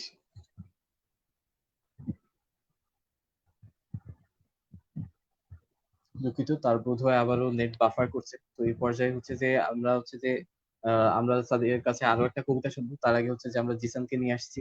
জিসান হচ্ছে আমাদের আজকে তৃতীয় সেশনে গান পরিবেশনায় থাকছে, সঙ্গীত পরিবেশনায়। জিসান।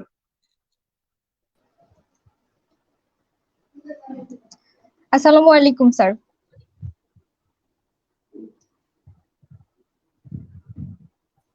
ওয়ালাইকুম আসসালাম। ভালো আছো তুমি? জি স্যার, আলহামদুলিল্লাহ। আপনি কেমন আছেন? জি আলহামদুলিল্লাহ ভালো আছি। আচ্ছা জিসান, হচ্ছে যে আমরা কি সরাসরি গানে জি চলে যাবো স্যার। এখন? আচ্ছা, আমরা একটা গান শুনি, তারপর আস্তে আস্তে আড্ডা দিয়ে কথা বলে বলে গানে আগাবো। আচ্ছা, তাহলে আমরা জিসানের কাছে গানে চলে যাচ্ছি। জিসান। আচ্ছা ভাইয়া, ঠিক আছে।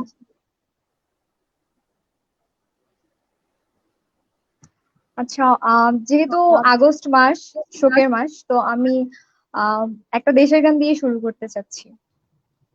হ্যাঁ, অবশ্যই অবশ্যই। জি ভাইয়া।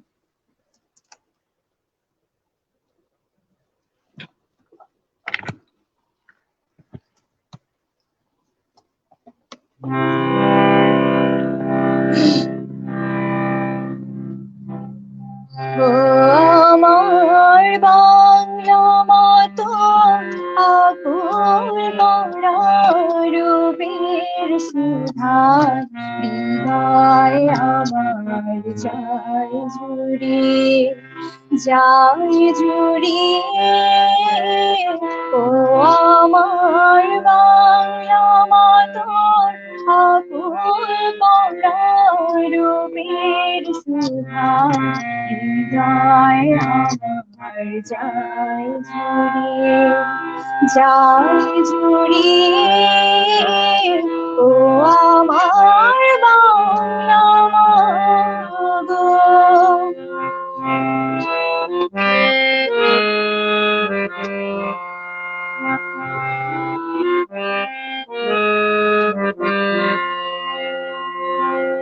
ফাগুনে তোর কৃষ্ণ চূড়া পলাশ বনে কিসের হাসি, ফাগুনে তোর কৃষ্ণ চূড়া পলাশ বনে কিসের হাসি, চৈতি রাতে উদাস সুরে রাখাল বাজায় বাঁশের বাঁশি।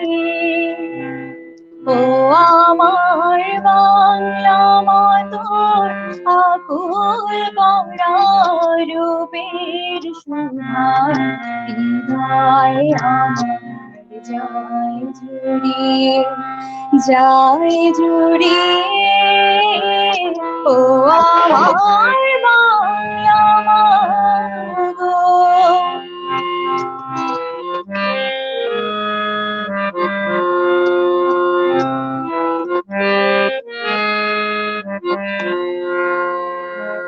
বসে তোর রুদ্র ভয়াল কি তোর নয় কাল বসে কি জ্যৈষ্ঠী মাসের বনে বনে আম কাঁঠালের হাট বসে কি শ্যামল মেঘের ভেলায় চড়ে আষাঢ় নামে তোমার বুকে শ্যামল মেঘের ভেলায় চড়ে আষাঢ় নামে তোমার বুকে শ্রাবণ ধারায় বর্ষাতে তুই স্নান করিস পরম সুখে। ও আমার বাংলা মাতর আকুল করা রূপের সুধা হৃদয় আমার যায় জুড়িয়ে ও আমার বাংলা মা গো।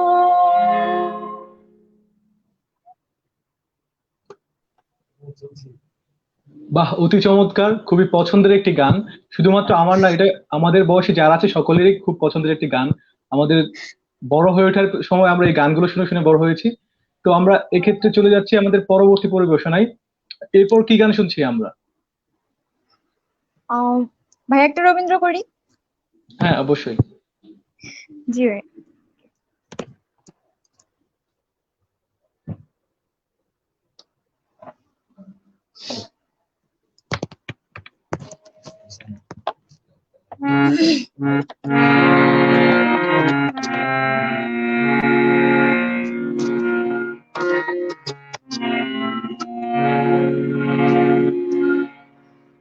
আমার পরানো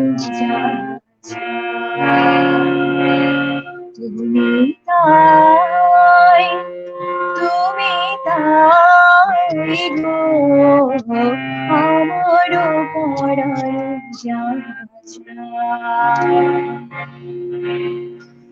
তোমার ছাড়া এই জগতে মোর কেহ নাই, কিছু নাই গো, আমার পরাণে যাচ্ছ।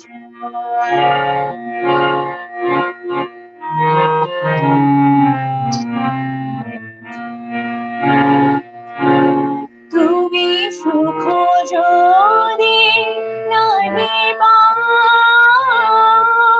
যাও সুখের সন্ধানে যাও। তুমি সুখ যদি নাহি পাও, যাও সুখের সন্ধানে যাও। আমি তোমারে পেয়েছি হৃদয় মাঝে, আরো কিছু নাহি চাই গো, আমার পরাণে যাচ্ছ।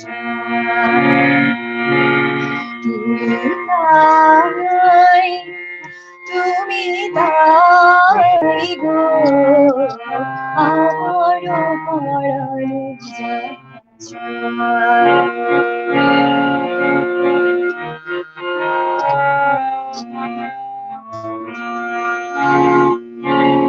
আমি তোমার বিরহে রহিব বিলীন, তোমাতে করিব বাস। দীর্ঘ দিবস দীর্ঘ রজনী, দীর্ঘ বরষ মাস।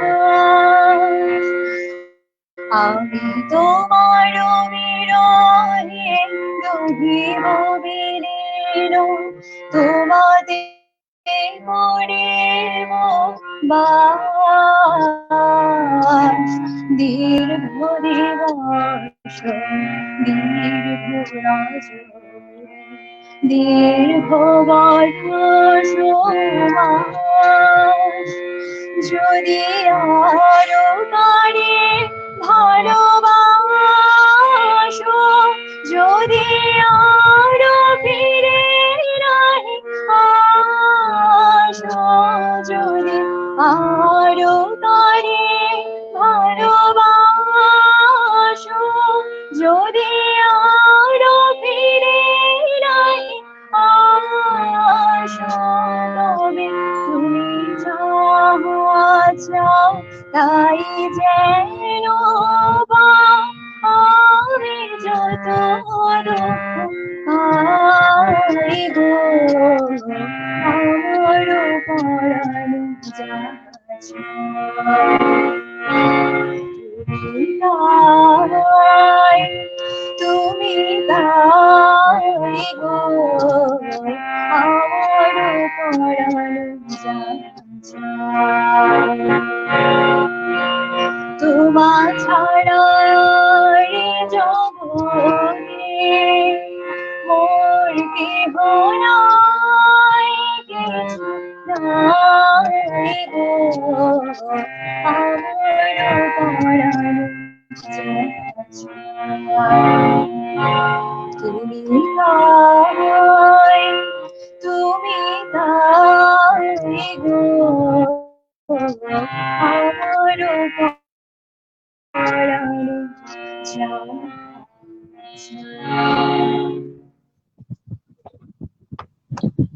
আরেকটি ভীষণ জনপ্রিয় এবং নিশ্চয়ই খুব পছন্দের একটি গান, কবিগুরুর অসাধারণ অসম্ভব সুন্দর একটি সৃষ্টি। তো আমরা পরবর্তী গানে যাওয়ার পূর্বে আমরা আহ শফিক স্যারের কাছে চলে যেতে চাই। স্যার, আপনার কোনো রিকোয়েস্ট বা অনুরোধের কোনো গান যদি থাকে সেটা যদি আমাদের বলতেন। স্যার, আপনার মাইকটা মিউট করা, স্যার যদি একটু আনমিউট করতেন। যদি আজকে মানে গত 1 আগস্ট থেকে অগাস্ট মাসের শুরু, শোকাবহ মাস, সেই উপলক্ষে যদি বঙ্গবন্ধুকে স্মরণ করে যদি কোনো গান করতে পারে, সেটা আমার হয়তো পারে থাকতে পারে, যদি ও পারে। ধন্যবাদ স্যার। আমরা চলে যাচ্ছি জিসানের কাছে।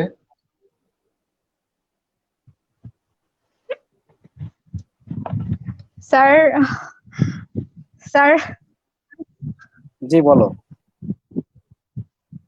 হ্যালো। হ্যাঁ হ্যাঁ, শুনতে পাচ্ছি। হ্যালো।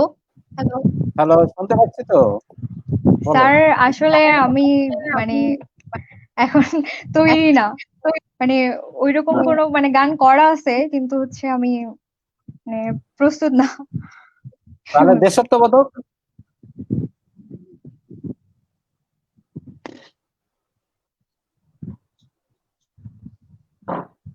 দেশাত্মবোধক কি সম্ভব? হ্যালো। হ্যাঁ, স্বাধীনতা নিয়ে গান করা সম্ভব?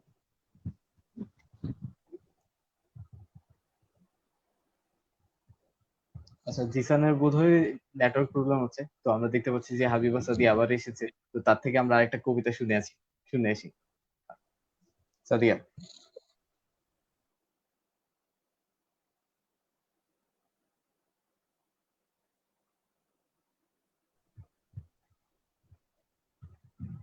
বুবু। হ্যালো। হ্যাঁ জিসান, জিসান, তো আমি একটা টিপ শেয়ার করছি, সেটা হচ্ছে যে ফোনটা বেশি মুভমেন্ট করলে নেটওয়ার্ক সিঙ্ক করবে না, একটা জায়গায় রাখ ফোনটা, সেটা ভালো হবে। জি ভাই। হুম। আর ভাই স্যার জি ভাই, দেশাত্মবোধক গানের জন্য রিকোয়েস্ট করেছে, যদি করা যায়। আমাকে কি মানে শুনতে পাচ্ছেন আপনারা? আচ্ছা ভাই। Perfect, loud and clear. Hello.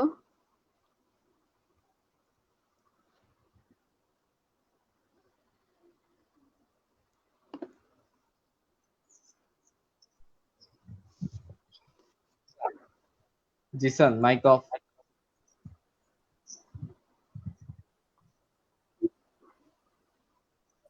Jisan, তোর মাইকটা অফ আছে। শারজিল, কতক্ষণ হতে পারে আমাদের এই ডিসকাশন? স্যার আমরা 9:40-এর মধ্যে শেষ করে দিব স্যার। আমার একটু তাড়া আছে তো, একটু এই জন্য বললাম। জি স্যার।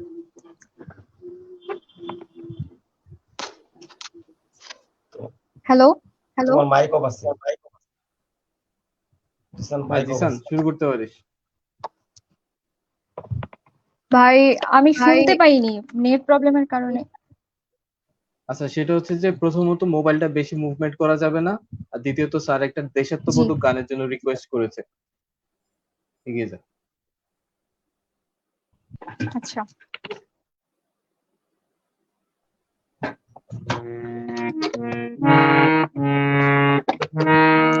ভাইয়া, আমি একটু পরে দেশের গানটা করি, এখন অন্য একটা গাই। আচ্ছা আচ্ছা, ঠিক আছে।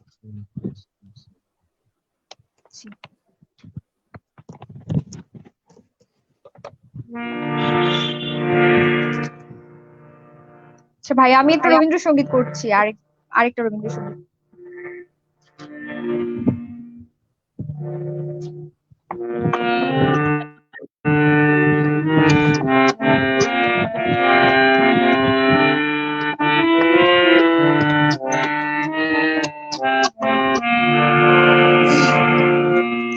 মনে কি দ্বিধা রেখে গেলে চলে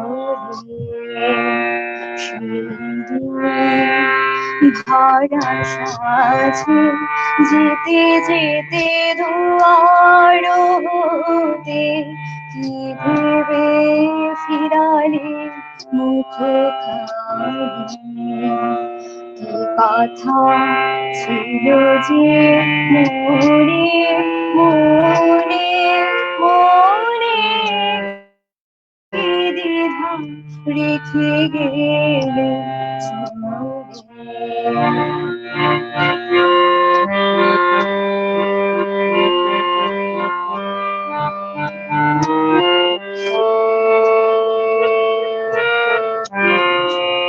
তুমি সে কি হেসে গেলে আঁখি করে, আমি বসে বসে ভাবি নিয়ে কম্পিত হৃদয় খানি, তুমি সে কি হেসে গেলে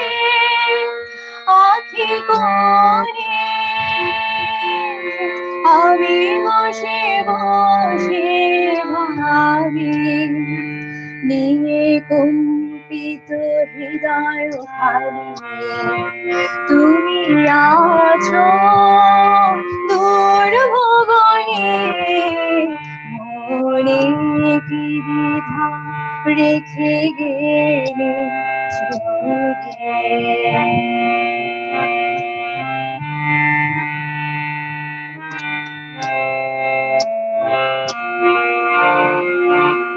আকাশে উড়েছে বকপাতি বেদনা আমার তারি সাথে আকাশে উড়েছে বাড়ি তো তোমায় সুধা বাড়ি চাই বিদায় কালে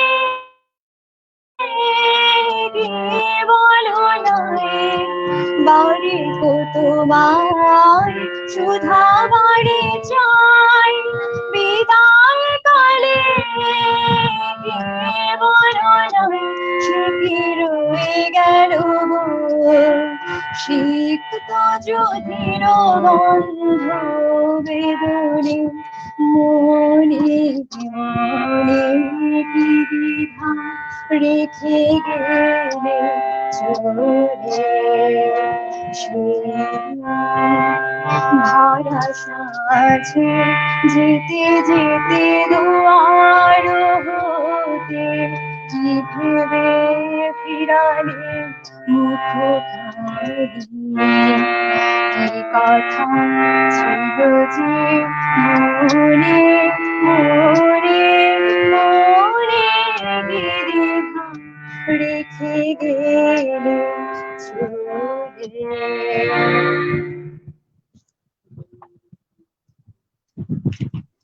ধন্যবাদ জিসান, অনেক সুন্দর একটা গান শুনিয়েছিস।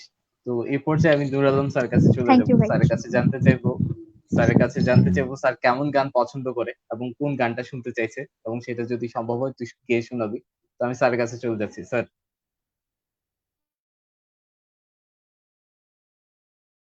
স্যার মাইকটা অফ করা আছে, আপনি একটু অন করে নেন কাইন্ডলি। জিশান খুব ভালো গান গায়। আর আমার বয়স অল্প ধন্যবাদ হলো কেন স্যার যেন আমি রবীন্দ্রসঙ্গীত পছন্দ করি। থ্যাংক ইউ ও রবীন্দ্রসঙ্গীত বেশ ভালো। না, ও রবীন্দ্রসঙ্গীত ভালো গায়, ও রবীন্দ্রসঙ্গীত শুনে মুগ্ধ হয়েছে। Thank you sir sir Rabindrasangeet ওর কমফোর্ট জোন, আপনি যদি হ্যাঁ। কোনো রিকোয়েস্ট রাখেন। আমার আচ্ছা স্পেসিফিক স্যার। সাজেশন আর নেই যে, না স্পেসিফিক সাজেশন করছি না ওকে, ওর প্রিপারেশনের ব্যাপার আছে। ওরা তো আর প্রফেশনাল গায়ক না, স্যার স্যার জিসান অনেক গান করে, অনেক কনসার্ট করে, ওদের জিসান আলাদা নিজেদের মিউজিক করে। একটা, হ্যাঁ সেটা জানি, হ্যাঁ ওর গায়কি গলা অনেক ভালো তো বোঝা আমরা যাচ্ছে। সময় নষ্ট না ধন্যবাদ করে স্যার জিসানের কাছে চলে যাচ্ছি। জিসান, শফিক স্যারের জন্য যদি জি দেশাত্মবোধক ভাই গানটা গাওয়া যেত। আচ্ছা।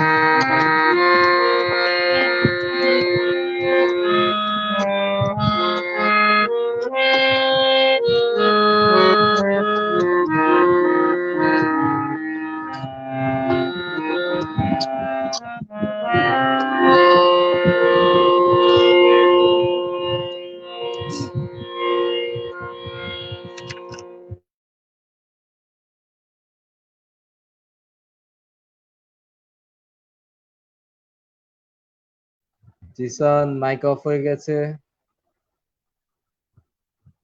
ভাইয়া একটু 1 মিনিট ঠিক আছে।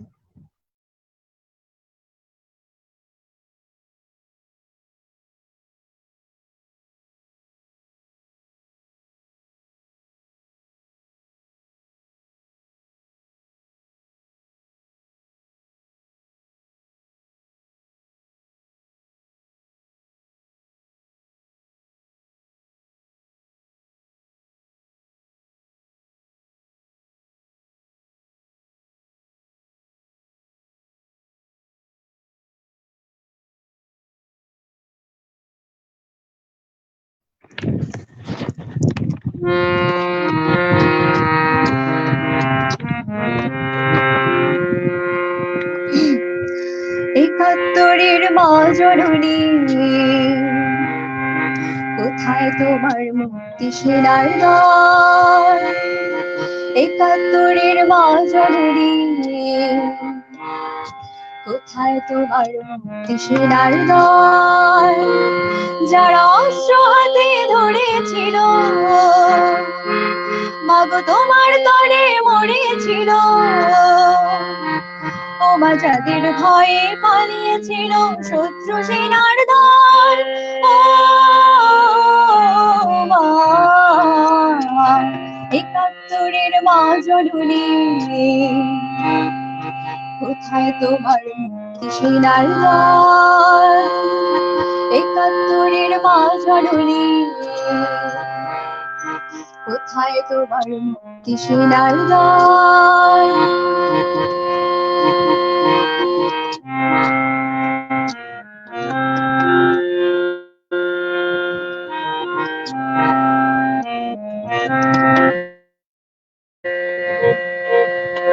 আজও কেন তোমার বুকে জ্বলছে আগুন, চলছে গুলি, মরছে মানুষ? জবাব তোমায় দিতেই হবে মা গো, জবাব তোমায় দিতেই হবে মা। সন্ত্রাসীদের হাতে কেন জিম্মি তুমি, স্বদেশ আমার মাতৃভূমি? জবাব তোমায় দিতেই হবে মা গো, জবাব তোমায় দিতেই হবে মা। কেন বিদ্যালয়ে ফুটছে বোমা, এই কি পেলাম শিক্ষা মা? লাঞ্ছিত আজ শিক্ষা গুরু, চোখে দুঃখের জল। ও মা, একাত্তরের মা জননী, কোথায় তোমার মুক্তি সেনার দল? একাত্তরের মা জননী, কোথায় তোমার মুক্তি সেনার দল?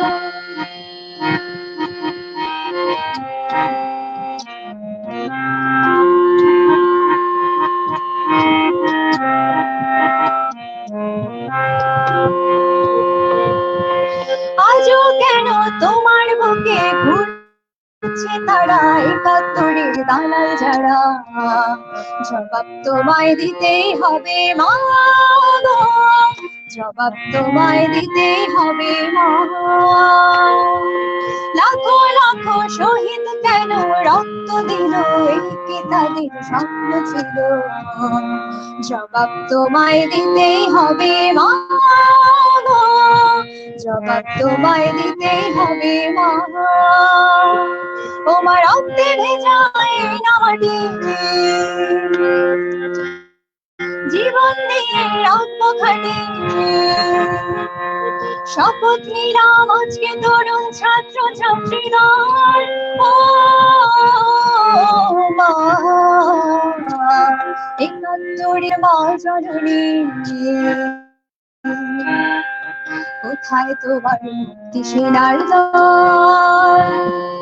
একাত্তরের মা জননী,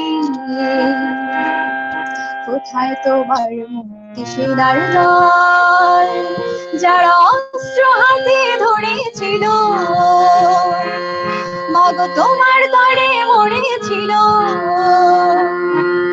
ও মা যাদের ভয়ে পালিয়েছিল শত্রু সেনার দল। ও মা, একাত্তরের মা জননী, কোথায় তোমার মুক্তি সেনার দল? একাত্তরের মা জননী, কোথায় তোমার মুক্তি সেনার দল? একাত্তরের মা জননী, কোথায় তোমার মুক্তি সেনার দল? মাশাআল্লাহ, অনেক ভালো গেয়েছিস ভাইয়া। আসলে এটা প্রিপারেশন ছাড়াই করলাম। হ্যাঁ, ধন্যবাদ জিসানকে। Thank you sir. জি স্যার। নূর আলম জি স্যারের মতো ভাইয়া। রবীন্দ্রসঙ্গীত আমারও প্রিয়। নূর আলম স্যারের মতো রবীন্দ্রসঙ্গীত আমারও প্রিয়। তো আমরা আরেকটা রবীন্দ্রসঙ্গীত শুনতে যাচ্ছি, তার আগে নূর আলম স্যার কিছু বলতে চেয়েছিলেন স্যার। না, জি ও আচ্ছা, ও যেটা ভালো মনে করে ওটাই গাক। এ, আহ আমি একটু বলতে চাই যে আমার যে ওর ভালো লেগেছে যা গেয়েছে এবং হলো যে কবিতা আবৃত্তি করেছে ওকে অভিনন্দন জানাই। আর আমাদের জায়গা থেকে আসলে যে ওরা যে চেষ্টা করে যাচ্ছে এবং সুন্দর করে এই পরিবেশনা করলো, সেটাই ওদের সাধুবাদ জানাচ্ছি। জি স্যার। আর এখান থেকে কি এক্সিট হতে পারি কিনা আমি আচ্ছা। সেটা আমি তাহলে দর্শকদেরকে আমি বিদায় নিতে চাচ্ছি। আচ্ছা স্যার, আপনি বিদায় নিন, হ্যাঁ, আপনার কাজ আছে। নেওয়া যাবে? স্যার নৈরাত, জি স্যার, আপনি কাজে জি স্যার, কাজে অবশ্যই যাবেন। স্যার। অবশ্যই স্যার। তাহলে আমি একটু নূরে আলম, আচ্ছা ভাইয়া, ঠিক আছে। আমি একটু আচ্ছা, ঠিক তারা আছে, আছে, দোয়া করেন। আমি আচ্ছা, ঠিক বিশেষ আছে ভাই। নূরে আলম সহ আমি যারা শারজিল, সৈকত এবং এদের যে সেভ দ্য টুমারো এই প্রতিষ্ঠানের সাথে যারা জড়িত সবাইকে আমি সাধুবাদ জানাই এবং কৃতজ্ঞতা জানাই এবং ভবিষ্যতে তোমরা আরো অনেক দূর এগিয়ে যাবে, তোমাদের যে লক্ষ্য বা পরিকল্পনা আছে সেখানে তোমরা সফলতা পাবে। এবং আমাদেরও আমি নুর আলম সহ বা আরো যারা সহকর্মী আছে, তো যদি কোনো ধরনের সহযোগিতা দরকার বা কোথাও কোনো পরামর্শ দরকার, সেই জায়গায় আমাদের হাত বা আমাদের সহযোগিতা সবসময় থাকবে। যদি কোনো ধরনের বিন্দুমাত্র কোনো কার্পণ্যতা থাকবে না, যে কোনো সময় যে কোনো ইস্যুতে তোমরা আমাদের কাছে আসবে। এবং সকল আমার শিক্ষার্থীবৃন্দ, আমার সকল সহকর্মী এবং বিশ্ববিদ্যালয়ের সকল যারা জড়িত স্টেক হোল্ডার সবার প্রতি আমি কৃতজ্ঞতা জানাচ্ছি। আর বিশেষ করে যদি আমাদের আলোচনায় কোনো ধরনের ভুল ভ্রান্তি হয়ে থাকে সেটাও আমরা ক্ষমা চেয়ে নিচ্ছি। আমি ব্যক্তিগতভাবে ক্ষমা চাচ্ছি যদি কোনো কথায় বা কোনো ধরনের ভুল থেকে থাকে। তাই সৈকত, সাদ্দিক এবং আমার প্রিয় সহকর্মী ছোট ভাই নুরি আলম সহ সবাইকে ধন্যবাদ জানাচ্ছি। সিজান, সবাই ভালো থাকো, সুস্থ থাকো। আল্লাহ রহমতে আমরা ইনশাল্লাহ ক্যাম্পাসে দেখা হবে আবার। ইনশাল্লাহ স্যার, আপনাকে অসংখ্য ধন্যবাদ আপনার ব্যস্ত সময় থেকে আমাদেরকে সময় দেওয়ার জন্য। আর সবসময় সেভ দ্য টুমোরো এবং আমাদেরকে আগলিয়ে রাখবেন স্যার। ধন্যবাদ স্যার। ইনশাল্লাহ, অবশ্যই। ভালো থেকো তাহলে। ওকে। আসসালামু আলাইকুম স্যার। এখন চলে যাচ্ছি আমরা আবারও আরেকটা রবীন্দ্রসঙ্গীতে, জিসানের কাছে। জিসান।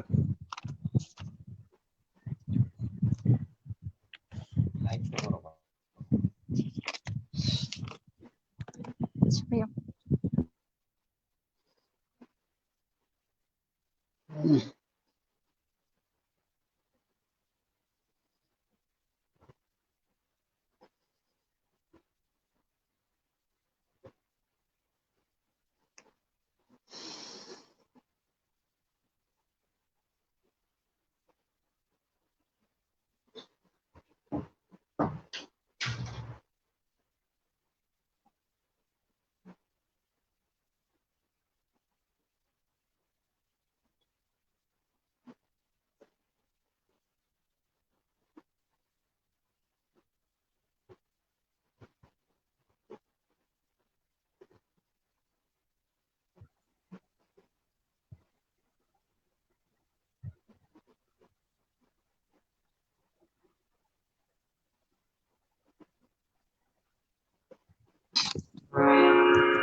আমার হিয়ার মাঝে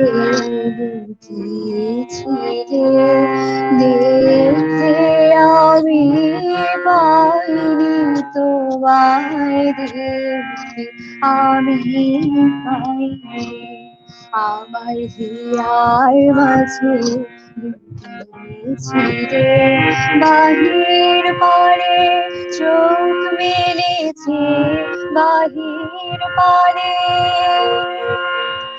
আমার হৃদয় পানে যাই আমার হিয়ার মাঝে লুকিয়েছিলে দেখে আমি পাইনি তোমায় দেখতে আমি পাইনি আমার হিয়ার মাঝে লুকিয়েছিলে।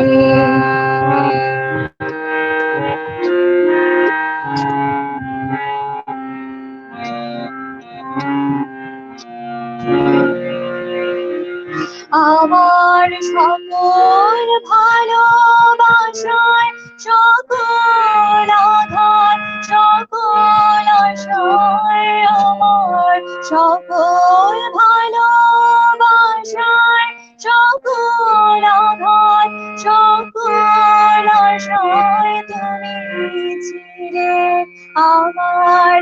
মাঝে তুমি ছিলে,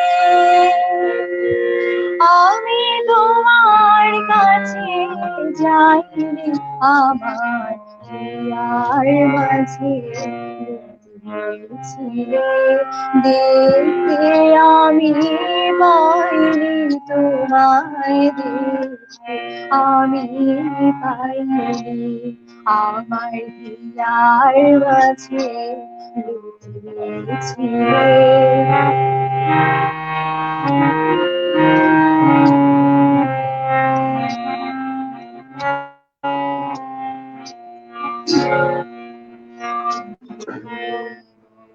আনন্দ হয়েছিলে আমার খেলায়, তুমি আনন্দ হয়েছিলে আমার খেলায়, আনন্দে তাই ভুলেছিলে, আনন্দে তাই ভুলেছিলেন, কেটেছে দিন হেলায়, গোপন রহি গভীর প্রাণে আমার দুঃখ সুখের গানে, গোপন রহি গভীর প্রাণে আমার দুঃখ সুখের গানে, সুর দিয়েছ তুমি,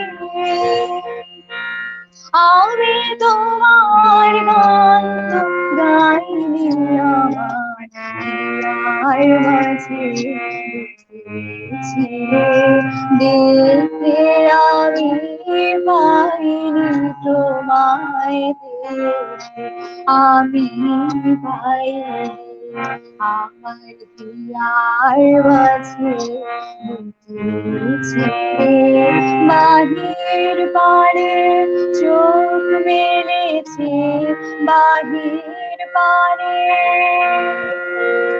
আমার হৃদয় পানে চাইনি, আমার হিয়ার মাঝে লুকিয়েছিলে, দেখতে আমি পাইনি তোমায়, দেখতে আমি পাইনি, আমার হিয়ার মাঝে লুকিয়েছিলে।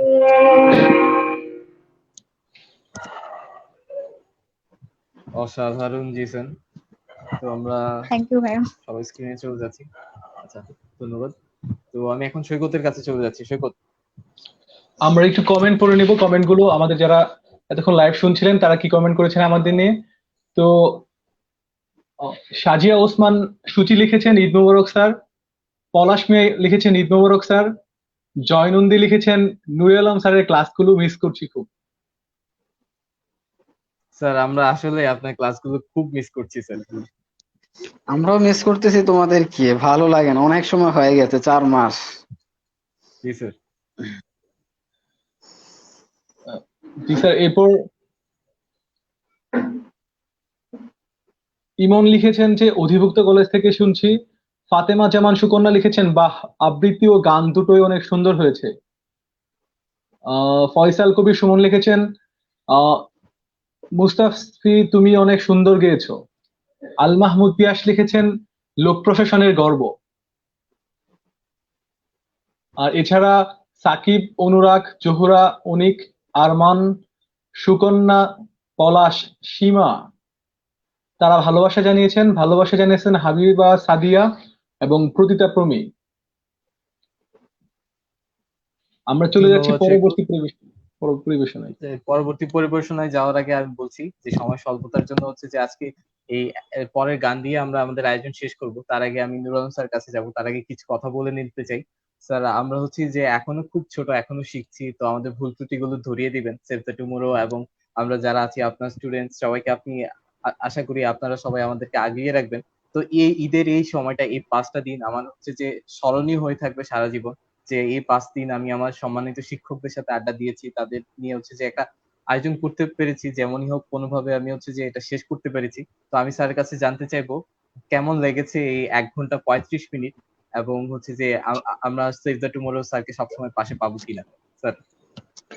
প্রথমত তোমাদের এই উদ্যোগকে সাধুবাদ জানাই, এবং ব্যক্তিগতভাবে আমি তোমাদের সাথে সময়টাকে খুব ভালোভাবে এনজয় করেছি, এবং আমি বিশ্বাস করি আমাদের সাথে যারা লাইভে যুক্ত ছিলেন তারাও সময়টাকে এনজয় করেছেন।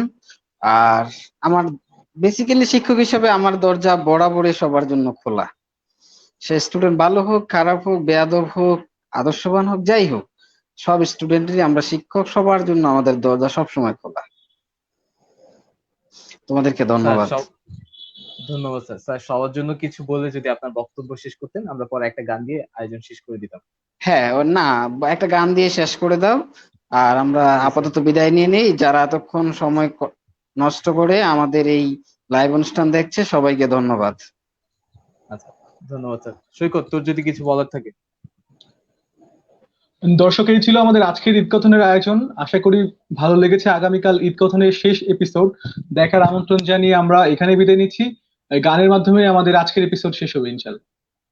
আমি জিসানের চলে কাছে যাচ্ছি যাচ্ছি। জিসান, পরবর্তী পরিবেশনায়। জিসান, যদি একটা নজরুল গীতি দিয়ে শেষ করা যেত, যাবে কি? আমরা যেহেতু জি ভাইয়া, যাবে। নজরুল বিশ্ববিদ্যালয়ের ছাত্র। আচ্ছা, ঠিক আছে। আর রাফিদকে বলছি এই এই গানের শেষেই হচ্ছে যে আমাদের লাইভ শেষ হবে। রাফিদ, তো আমরা জিসানের কাছে চলে যাচ্ছি। জিসান।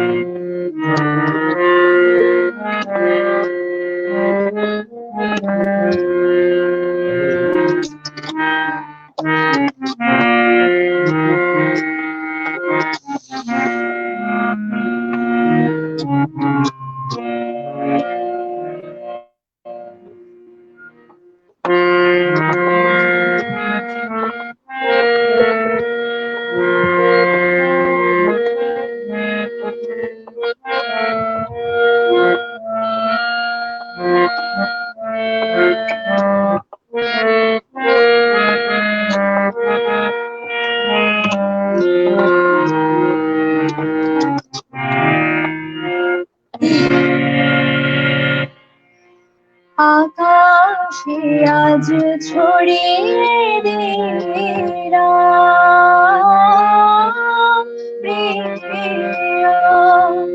আমার কথার ফুল গো, আমার গানের মালা গো, তুমি আকাশে আজ ছড়িয়ে দিলাম প্রিয়।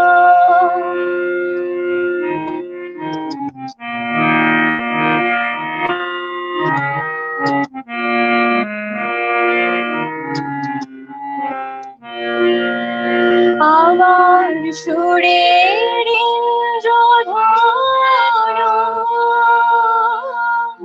রাজে আমার খনি তোলো, আমার সুরের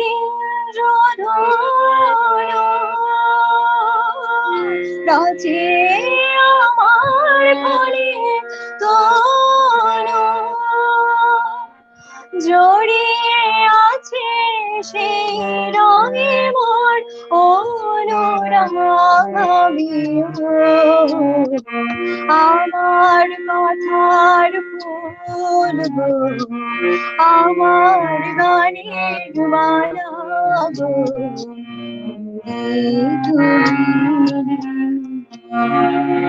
আকাশে আজ ছড়িয়ে দিলাম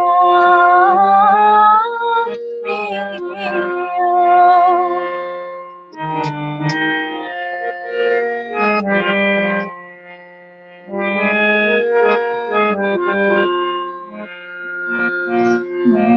রাখি পাতায় নাই দেখি আমার রাখি জল গো, আমার রাখি জল, কণ্ঠের সুর ও সুভারে ও করে টলমল গো করে টলমল আমার হৃদয় বদ্ধ ভিড়ে কথার ভ্রমর কেঁদে ফিরে আমার হৃদয় বদ্ধ ভিড়ে কথার ভ্রমর কেঁদে ফিরে সেই ভ্রমরে আছে আমার মনের মধু প্রিয় আমার কথার ফুল গো আমার গানের মালা গো তুমি আকাশে আজ ছড়িয়ে প্রিয় আমার কথার ফুল গো আমার গানের মালা গো তুমি আকাশে আজ ছড়িয়ে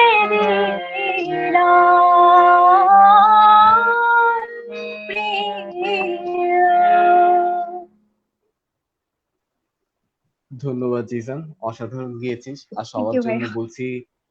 সবার জন্য বলছি সবাই হচ্ছে যে নিজেদের সাবধানতা নিজেরা বজিয়ে চলবেন এবং হচ্ছে স্বাস্থ্যবিধি মেনে চলবেন। তো সবাই আমরা র্যাপিড মুভমেন্ট না করি, যে যার জায়গায় থেকে সবকিছু করার চেষ্টা করি। তো সেই আশা রেখেই হচ্ছে যে আমরা সবাই আজ বিদায় নিচ্ছি। সবাই ভালো থাকবেন, সুস্থ থাকবেন, শুভরাত্রি।